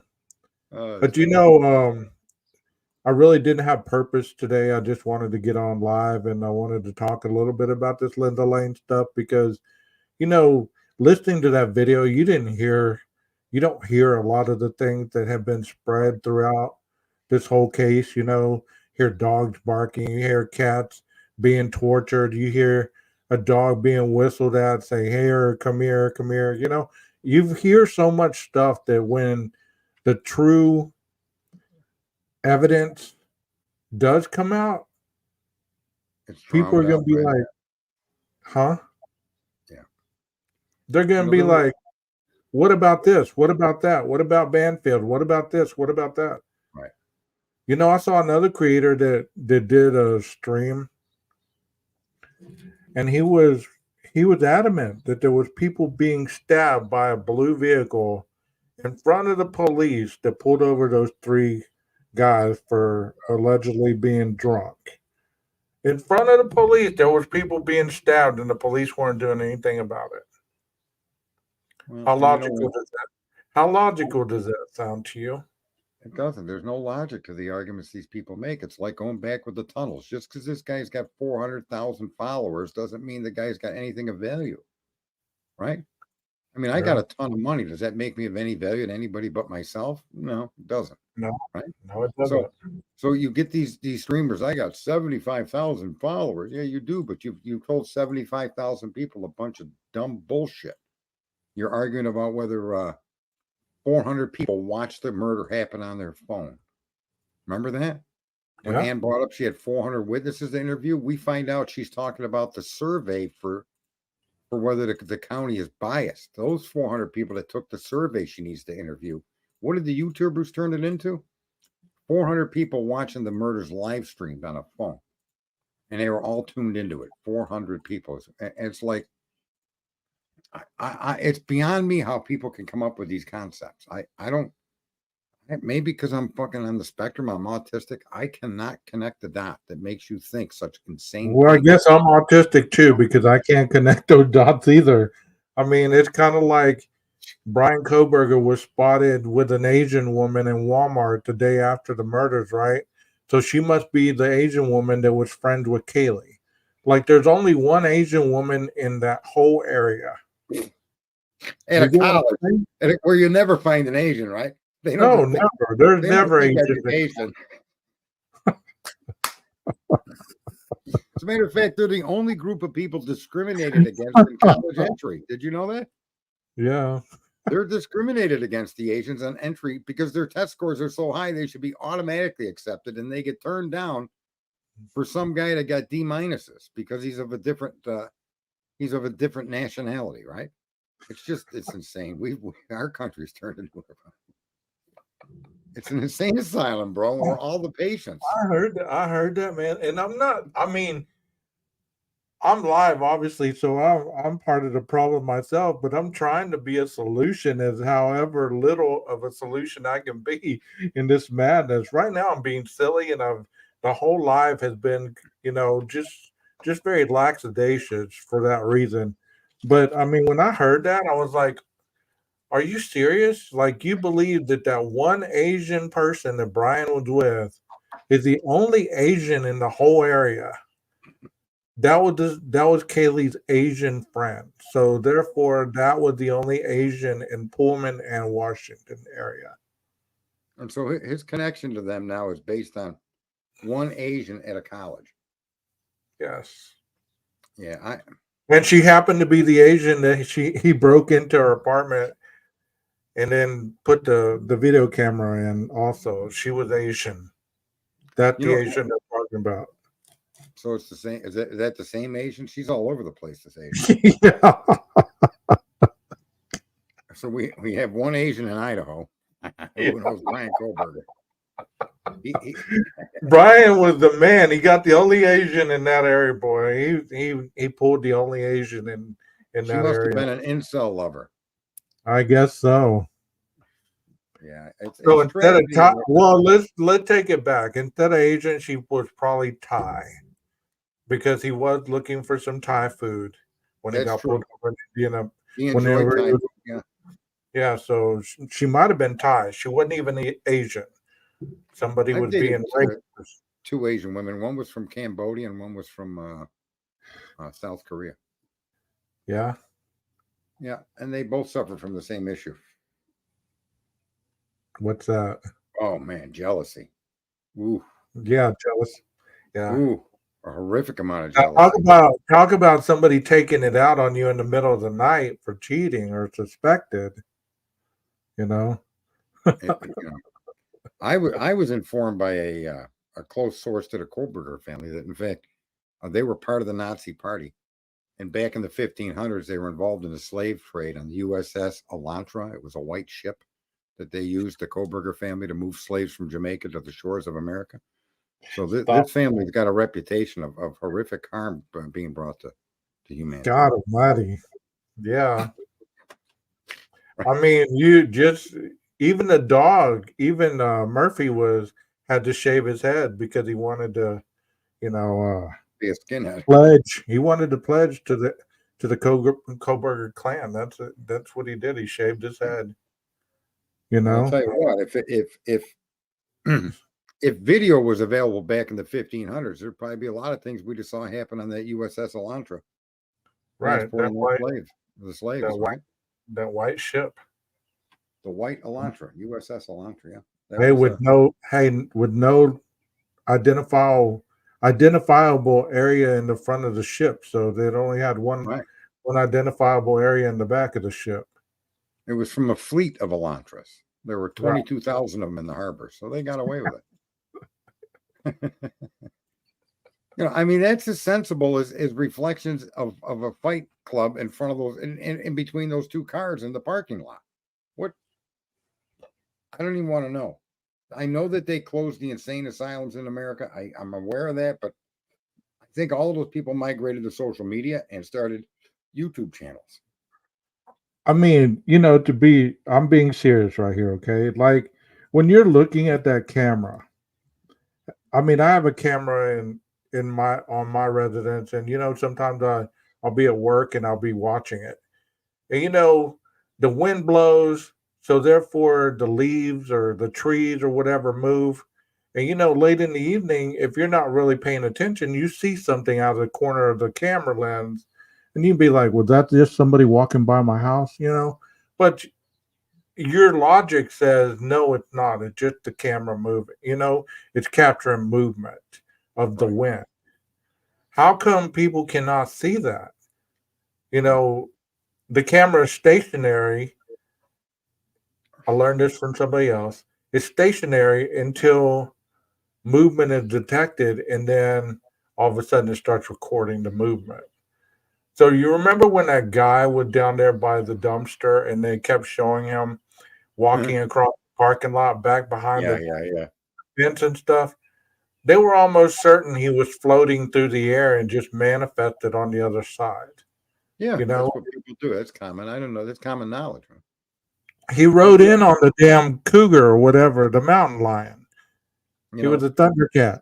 He rode in on half of Americans believe in aliens and UFOs, and I'm going to say that half of America, you're a bunch of lunatics. There's no evidence to support that at all. Now, there's a lot of conversation. There's a lot of woulda, coulda, shoulda, but there's no evidence to support the argument. There's secret government. No.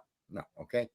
If it's secret, it's secret, so you can't even talk about it, because being secret in and of itself means you don't know what the fuck it is.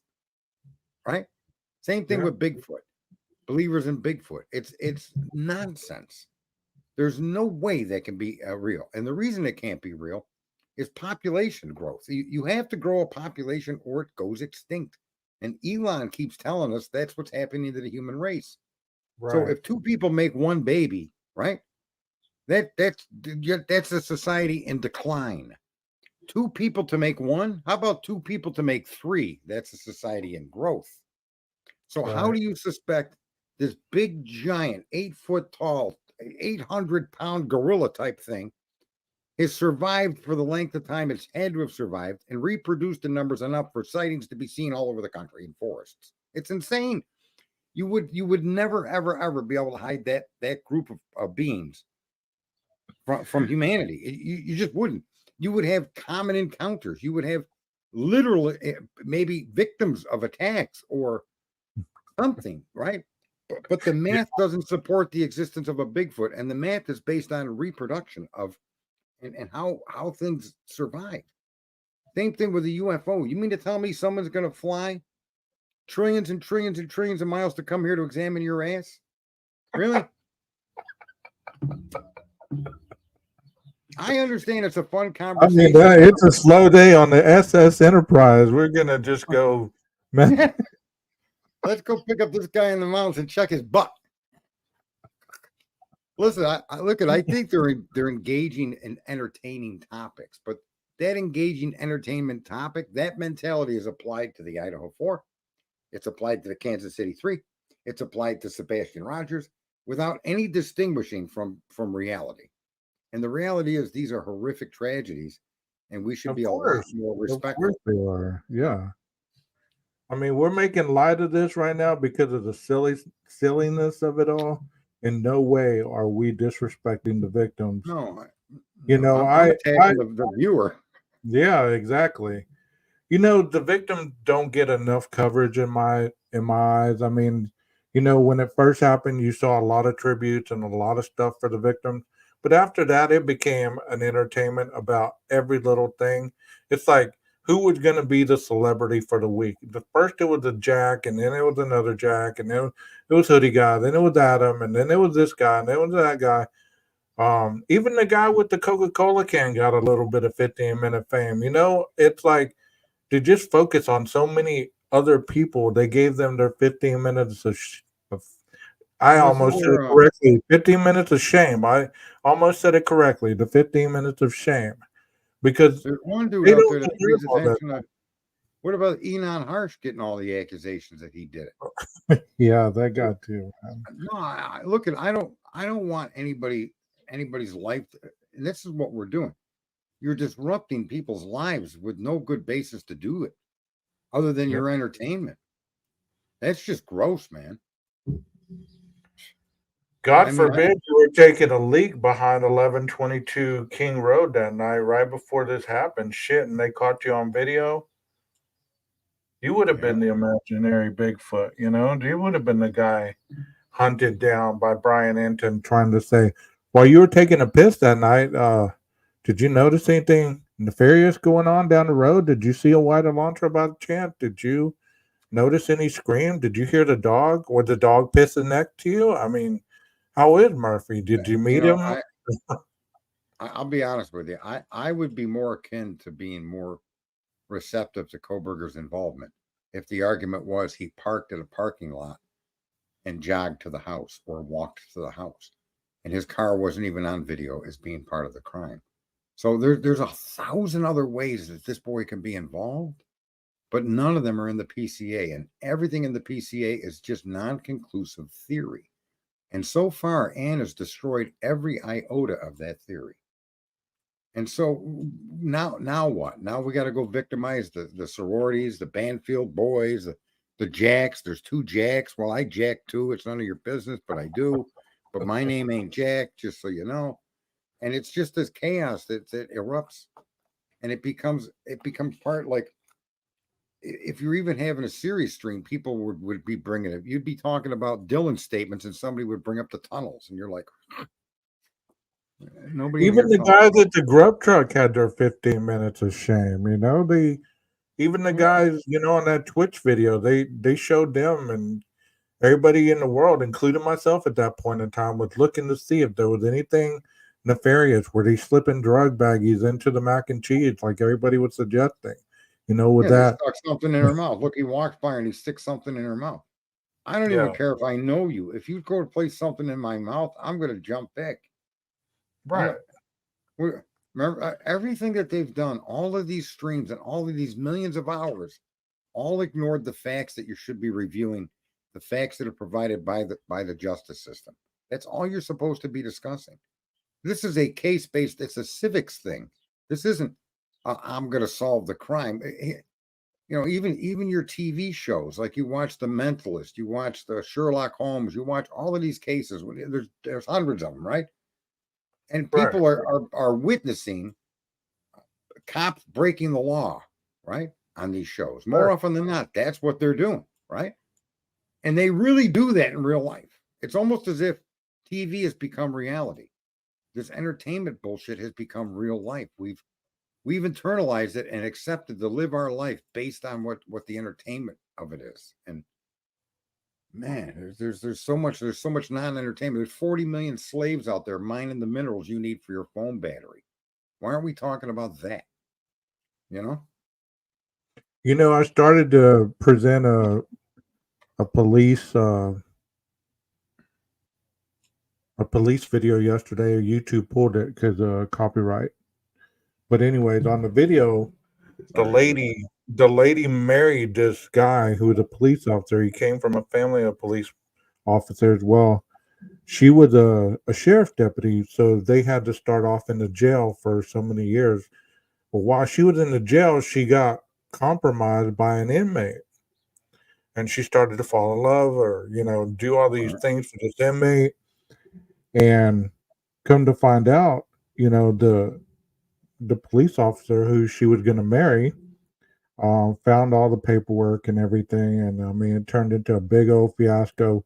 Even though while she was arrested, she was still denying the fact that it was that big of a deal. And my point with the show is how easily people are corrupted to do the wrong thing these days. Because back in the days, I'm sure there was corrupt cops. There's been corrupt Oh, yeah. cops forever, but I'm sure it was harder to be turned to the other side when you took an oath to defend No.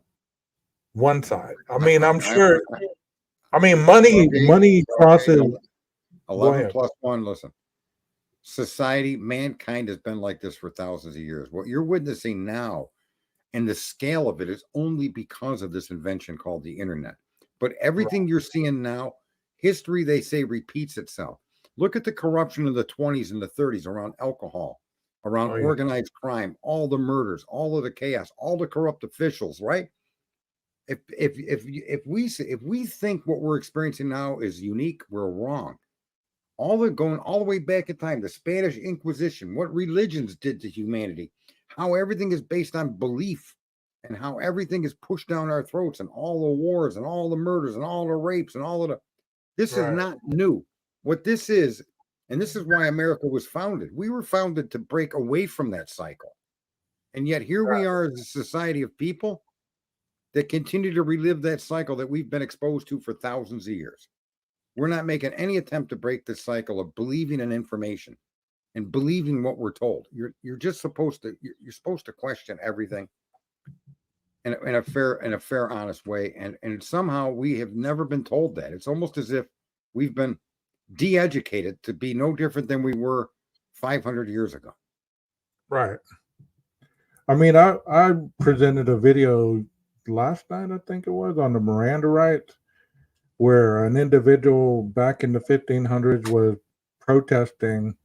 You know, Do you get he was chopped up like opposed. that? He was opposed to it, right? And I found it interesting because it said if he admitted to it, then they would torture him. If he denied it, they would torture him. If he Yeah. stayed silent, they would torture him. I was like, damn, this guy went through hell, because he was stuck.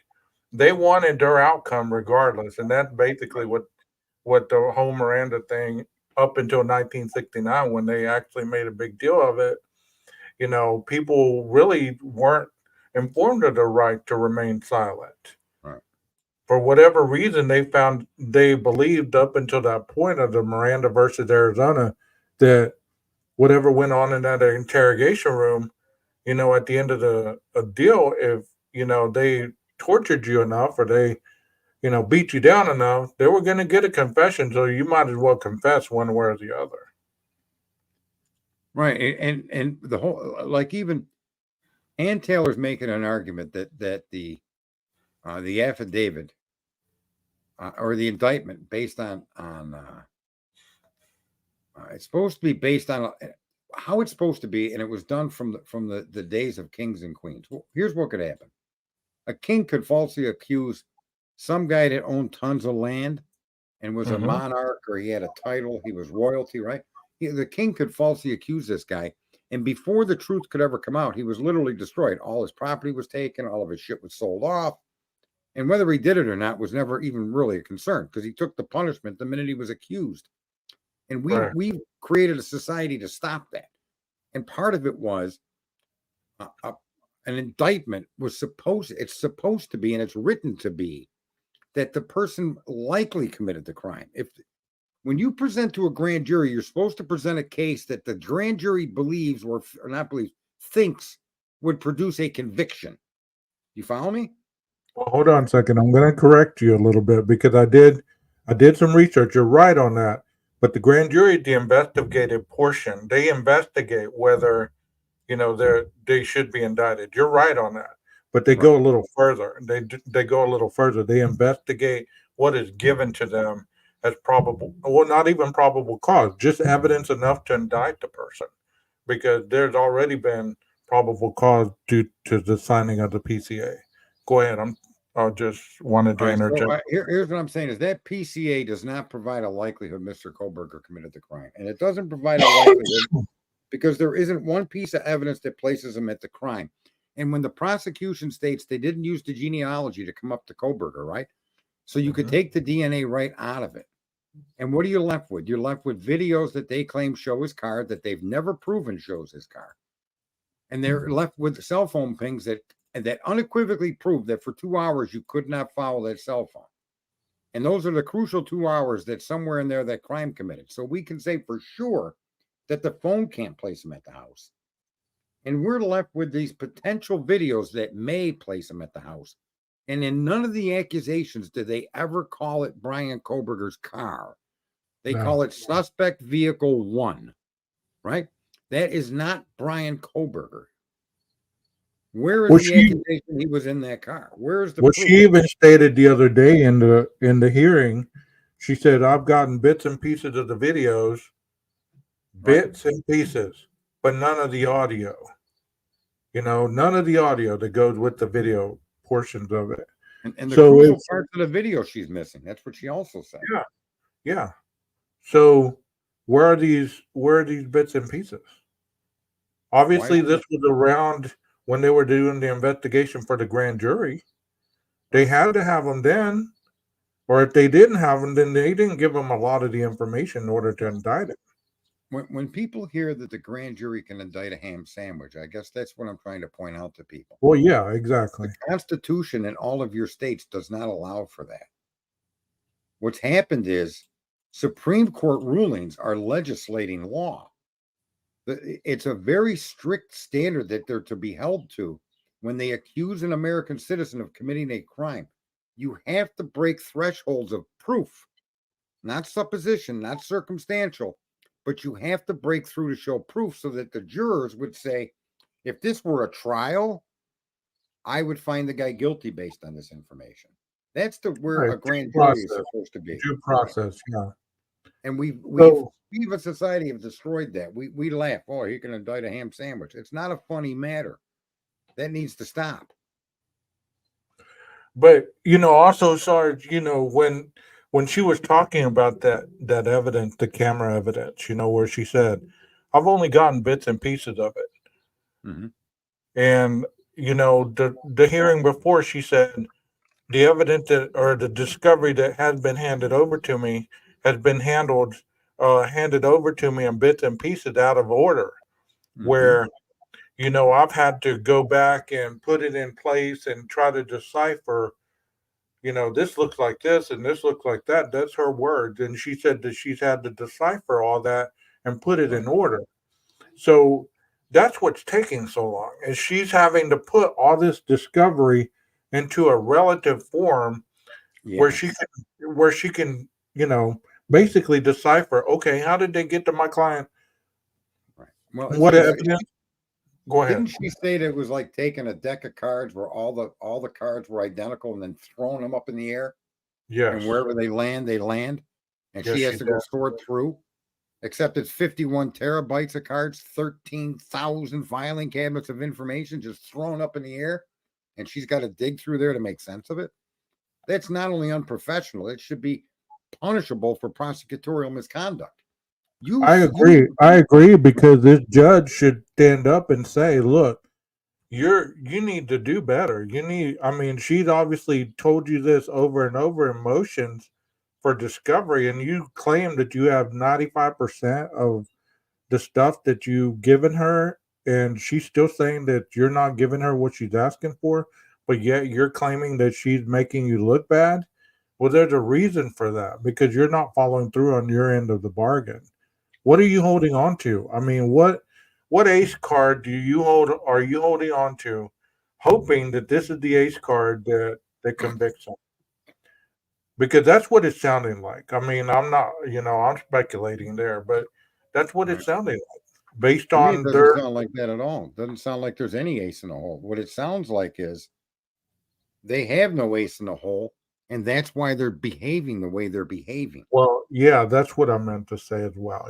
Their ace in the hole is really nothing, but they have a belief that this is enough, that if we hold on to it long enough, they'll quit asking for it. That's possible. Yeah, and that's obviously a misconduct by the prosecutor, and she's now in a position where she can push that argument, because out of the 51 terabytes, if 10 gigabytes are relevant to my case, those 10 gigabytes should be in order. Absolutely in order. Right. They shouldn't be stuck in with 51 terabytes of investigative information, none of which will be used at trial. You as a defense attorney are going to want to review that as closely as you can. But the 10 gigabytes that they are going to use there should be no question to their involvement in the prosecution's case. And for them not to turn it over that way, to me, is a huge violation of public trust. That's what we pay these people to do. They represent you and me. Right? Yeah. I don't want the painter to show up before he even built the fucking wall, and he's out there spray painting the air. That ain't what I want when I build a house, okay? Right. Right. You were talking about this earlier about, how we've, as a society, have created a reality show out of tragedy. Yep. When you said that, the first image that I got was the Nancy Kerrigan and the other skater, whatever the hell her name was. I can't even think of her name. The redheaded one that hit her in the knee with she had somebody hit Nancy Kerrigan in the knee to jeopardize that her. woman is also Tanya something. Yeah. And she's also on America's Stupid Videos or something. Yeah. So the entertainment industry embraced that one. What about the woman that got her knee almost broke? Right. They ignored her. Right. It's kind of like we have chosen to embrace the person who is more favorable in our eyes, even if they are the victim. There's no way she could have done that. But we always side with the. Listen, I'm going to say this, and I mean this from the bottom of my heart. Okay. Okay. There are many, many, many more people that have got better ground to stand on, have a higher moral standard than I have, and are better spoken and better educated that should be saying the things I'm saying to people. You're all fucked up. The cure is simple, but you got to do it. I'm not the moral arbitrator of society, and I never should be, nor could I be. And yet here I am pointing out how immoral and how decrepit we've allowed ourselves to become. And it's simply changeable. We should never have allowed Alex Baldwin to remain in the entertainment industry that went on and a woman was shot and killed. He's punched people in the face. He's disparaged women in ways that is incomprehensible. He's threatened the sitting president. He's gone after his own. He's a scumbag. And yet, why is it we allow these scumbags to filter around in the city and in our society? Now, if you look at my past, you could make the same arguments about me, right? And what I'm trying to say is it shouldn't be so. There's better people than me out there that should be doing and saying the things that I'm saying. Fair enough? Yes, and I agree with you. I am in no way the moral compass for the world either. Because I've openly admitted a lot of different things about my life and my past that I'm not proud of. But at the same time, I've been open-minded enough to my own life to want to change it and not repeat those patterns by just wanting to regurgitate what people want to hear in order to, behind the scenes, go and do what I used to do. I was in trouble, and I was offered a 30-day rehab back when I was doing drugs 30 years ago. And I refused. I said, if I could be fixed in 30 days, do you think I'd be here in the court? Why am I here? Right? So exactly. I picked a program that lasted 12 months. And the one condition that I stood fast with, and it even irritated the place I went, was I don't want any counselor that's ever been an alcoholic or a drug addict. If that's your past, I do not want to associate with you. I don't need you to relate to me. I don't need to relate to you.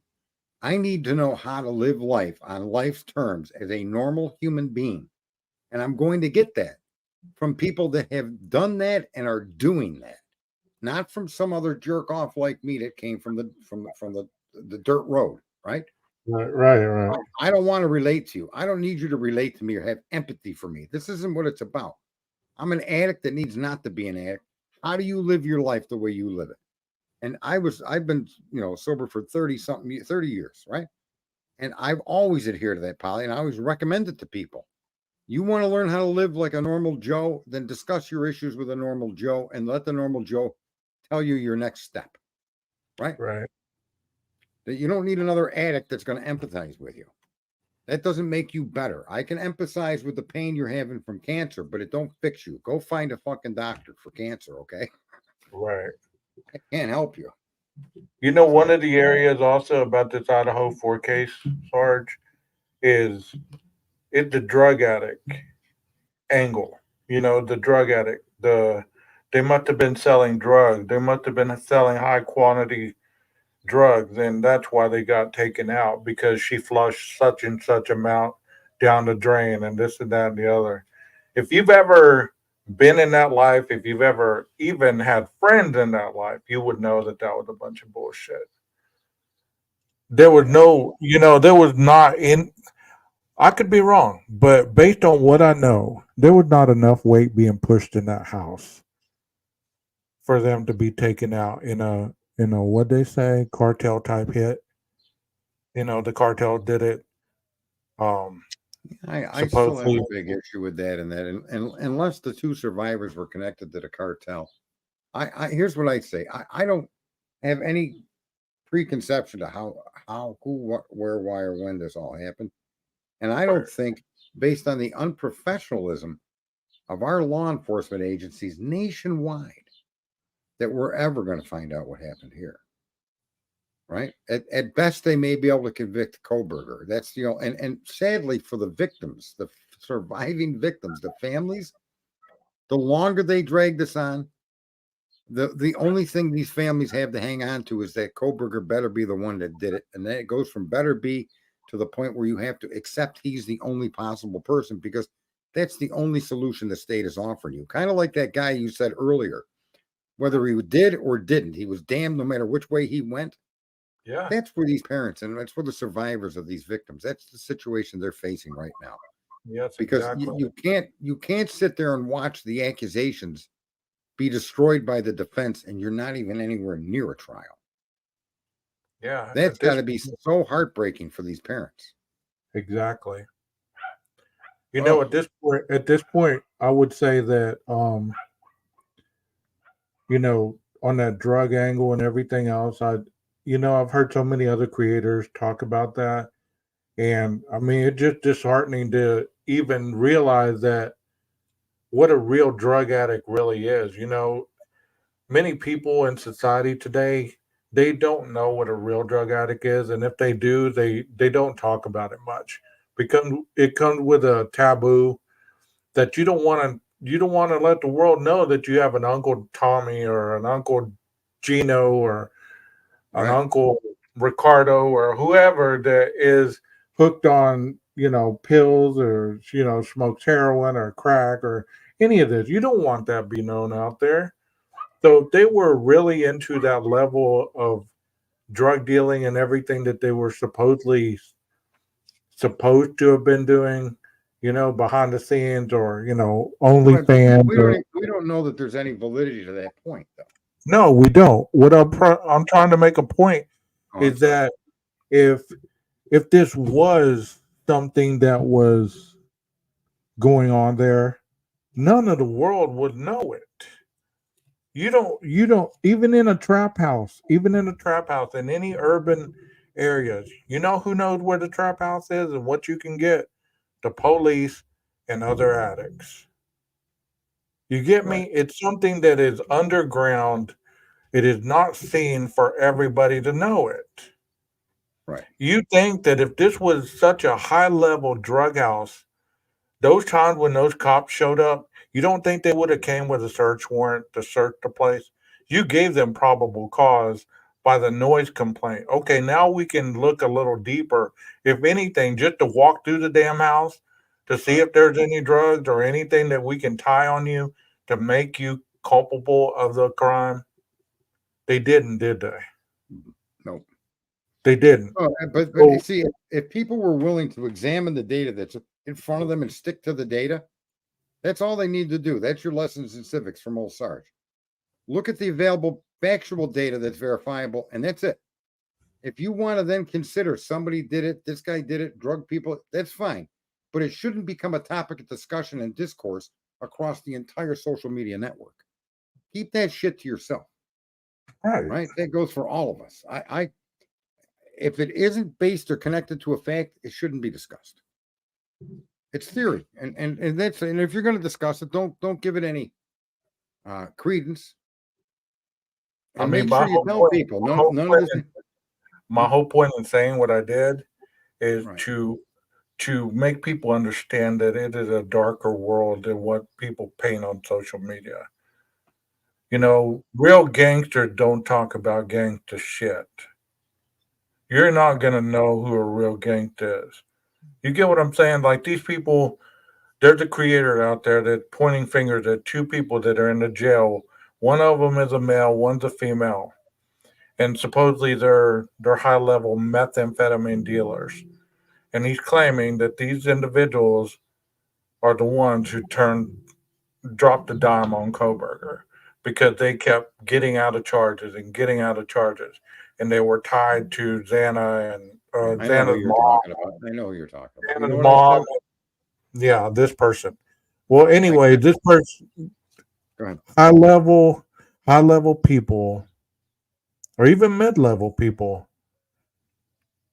There's times when they get their charges lessened if they become informants, so to speak, CIs. But you know, eventually their green light it it it fades and they get dealt with just like the people they're dropping dimes on. Well, You know what I I'm know who saying? you're talking about. And when they were very first brought up, I had said right in the beginning, those people are informants for the police. They were informants for the police, in my opinion, long before this ever happened. And their connection to this may be absolutely, as much as we know it to be, zero. But I always considered those two people informants. And a few things have happened that make me think I may have been onto something. But let me just make this final point on that. It has nothing to do with nothing. It's just an opinion, and it has nothing to do with nothing. Is it connected to IDAHO4? Probably not. There's nothing that connects it. It's like going and discussing Mr. Kopaka, who went, and you know what happened there, and trying to draw lines between that and the IDAHO4. You look at, you and I could sit in private and have that talk, but to turn it into a sensation across social media, and then people bring that stupid shit into a stream like this, where we're just trying to stick with the info we have available to us, is a nightmare. And that's what happens. This stuff just propagates the chaos, the reflections, the noises, the videos, the Banfields, the this. None of it, not a single bit of that has resulted in anybody becoming the wiser, right? No. Anyway, No. I do have to jump down. I got food ordered. Well, I'm about to get off here too. I really appreciate you and Clemenati and Cletus jumping up here, man. You know, I appreciate you having us. Like I appreciate said, it immensely. you plugged your channel more than once on my platform, bro. Y'all go check out Sarge with his, what is it? Your Ass Hurts News Network. Yes, go check him out. He's off on the weekend, but he'll be right back on it tomorrow night, 9:00, right? Eastern. 9:00 Eastern Standard Time, Monday to Friday. Friday sometimes runs over, but it's a 60-minute show, and it's just trying to point out to you how all your asses hurt because you're all a bunch of morons. And I appreciate you having me up here. You excluded from that 11+1. You're excluded. Well, I appreciate that, bro. I appreciate that. I mean, I had to block somebody right off the bat. I don't know who they were talking to or about. I never block people, but I thought, you know what, I'm going to block this ass because I'm not in the mood for his shit. So if y'all know who that was, then you know, pass the word. That kind of stuff is not really tolerated here. Hopefully, y'all come here to get some information, some good insight. There are some knives, stories and streams and stuff that hopefully you can go and look at. But Sarge, thank you so much thanks for coming up here, Sarge. All right, we'll talk to you, bud. Enjoy your food, bro. All right, Talk have to a you good later. night. All right, bye-bye. The rest of you guys in chat, thank you for dropping in. Thank you for, keeping the chat going. It's been a really good stream, even though we really jumped around all over the place. We do mean to, have some kind of direction when we do this. This Linda Lane stuff to me is very intriguing. It's very intriguing to me. It's always been from the first time that I watched it. I'm not saying that you can see or hear anything other than what you can audibly hear or see, but I hope that whoever is involved in this tragedy, they do find the individual. If it's Brian, it's Brian. If it's not, I'd hate to see any innocent man, based on evidence or a jury understanding of the evidence, have to spend a day in prison or in jail because they got it wrong. I hope that they do find justice for these victims because they were just not faces on a social media platform. They were individuals. They were at the prime of their lives. They were at the prime of their lives. They were starting their lives. They were, two of them were about to finish. They were going in different directions. They were starting the prime of their lives. And if you can remember that area of your lifetime, you do understand how innocent that time was. No matter what went on in this household, drinking, the drugging, whatever, there's not a saint that walks among us. We've all indulged in certain parts of our lives that the social media platforms had it, that expose us all in our ugliness and our lives. And how can you explain that whenever you don't ask for it? So try to remember that in future cases that, stick to the facts, stick to the facts, stick to the facts. Thank you so much for being here, guys. As I always say, as my streams are ending, Maestro, cue the music.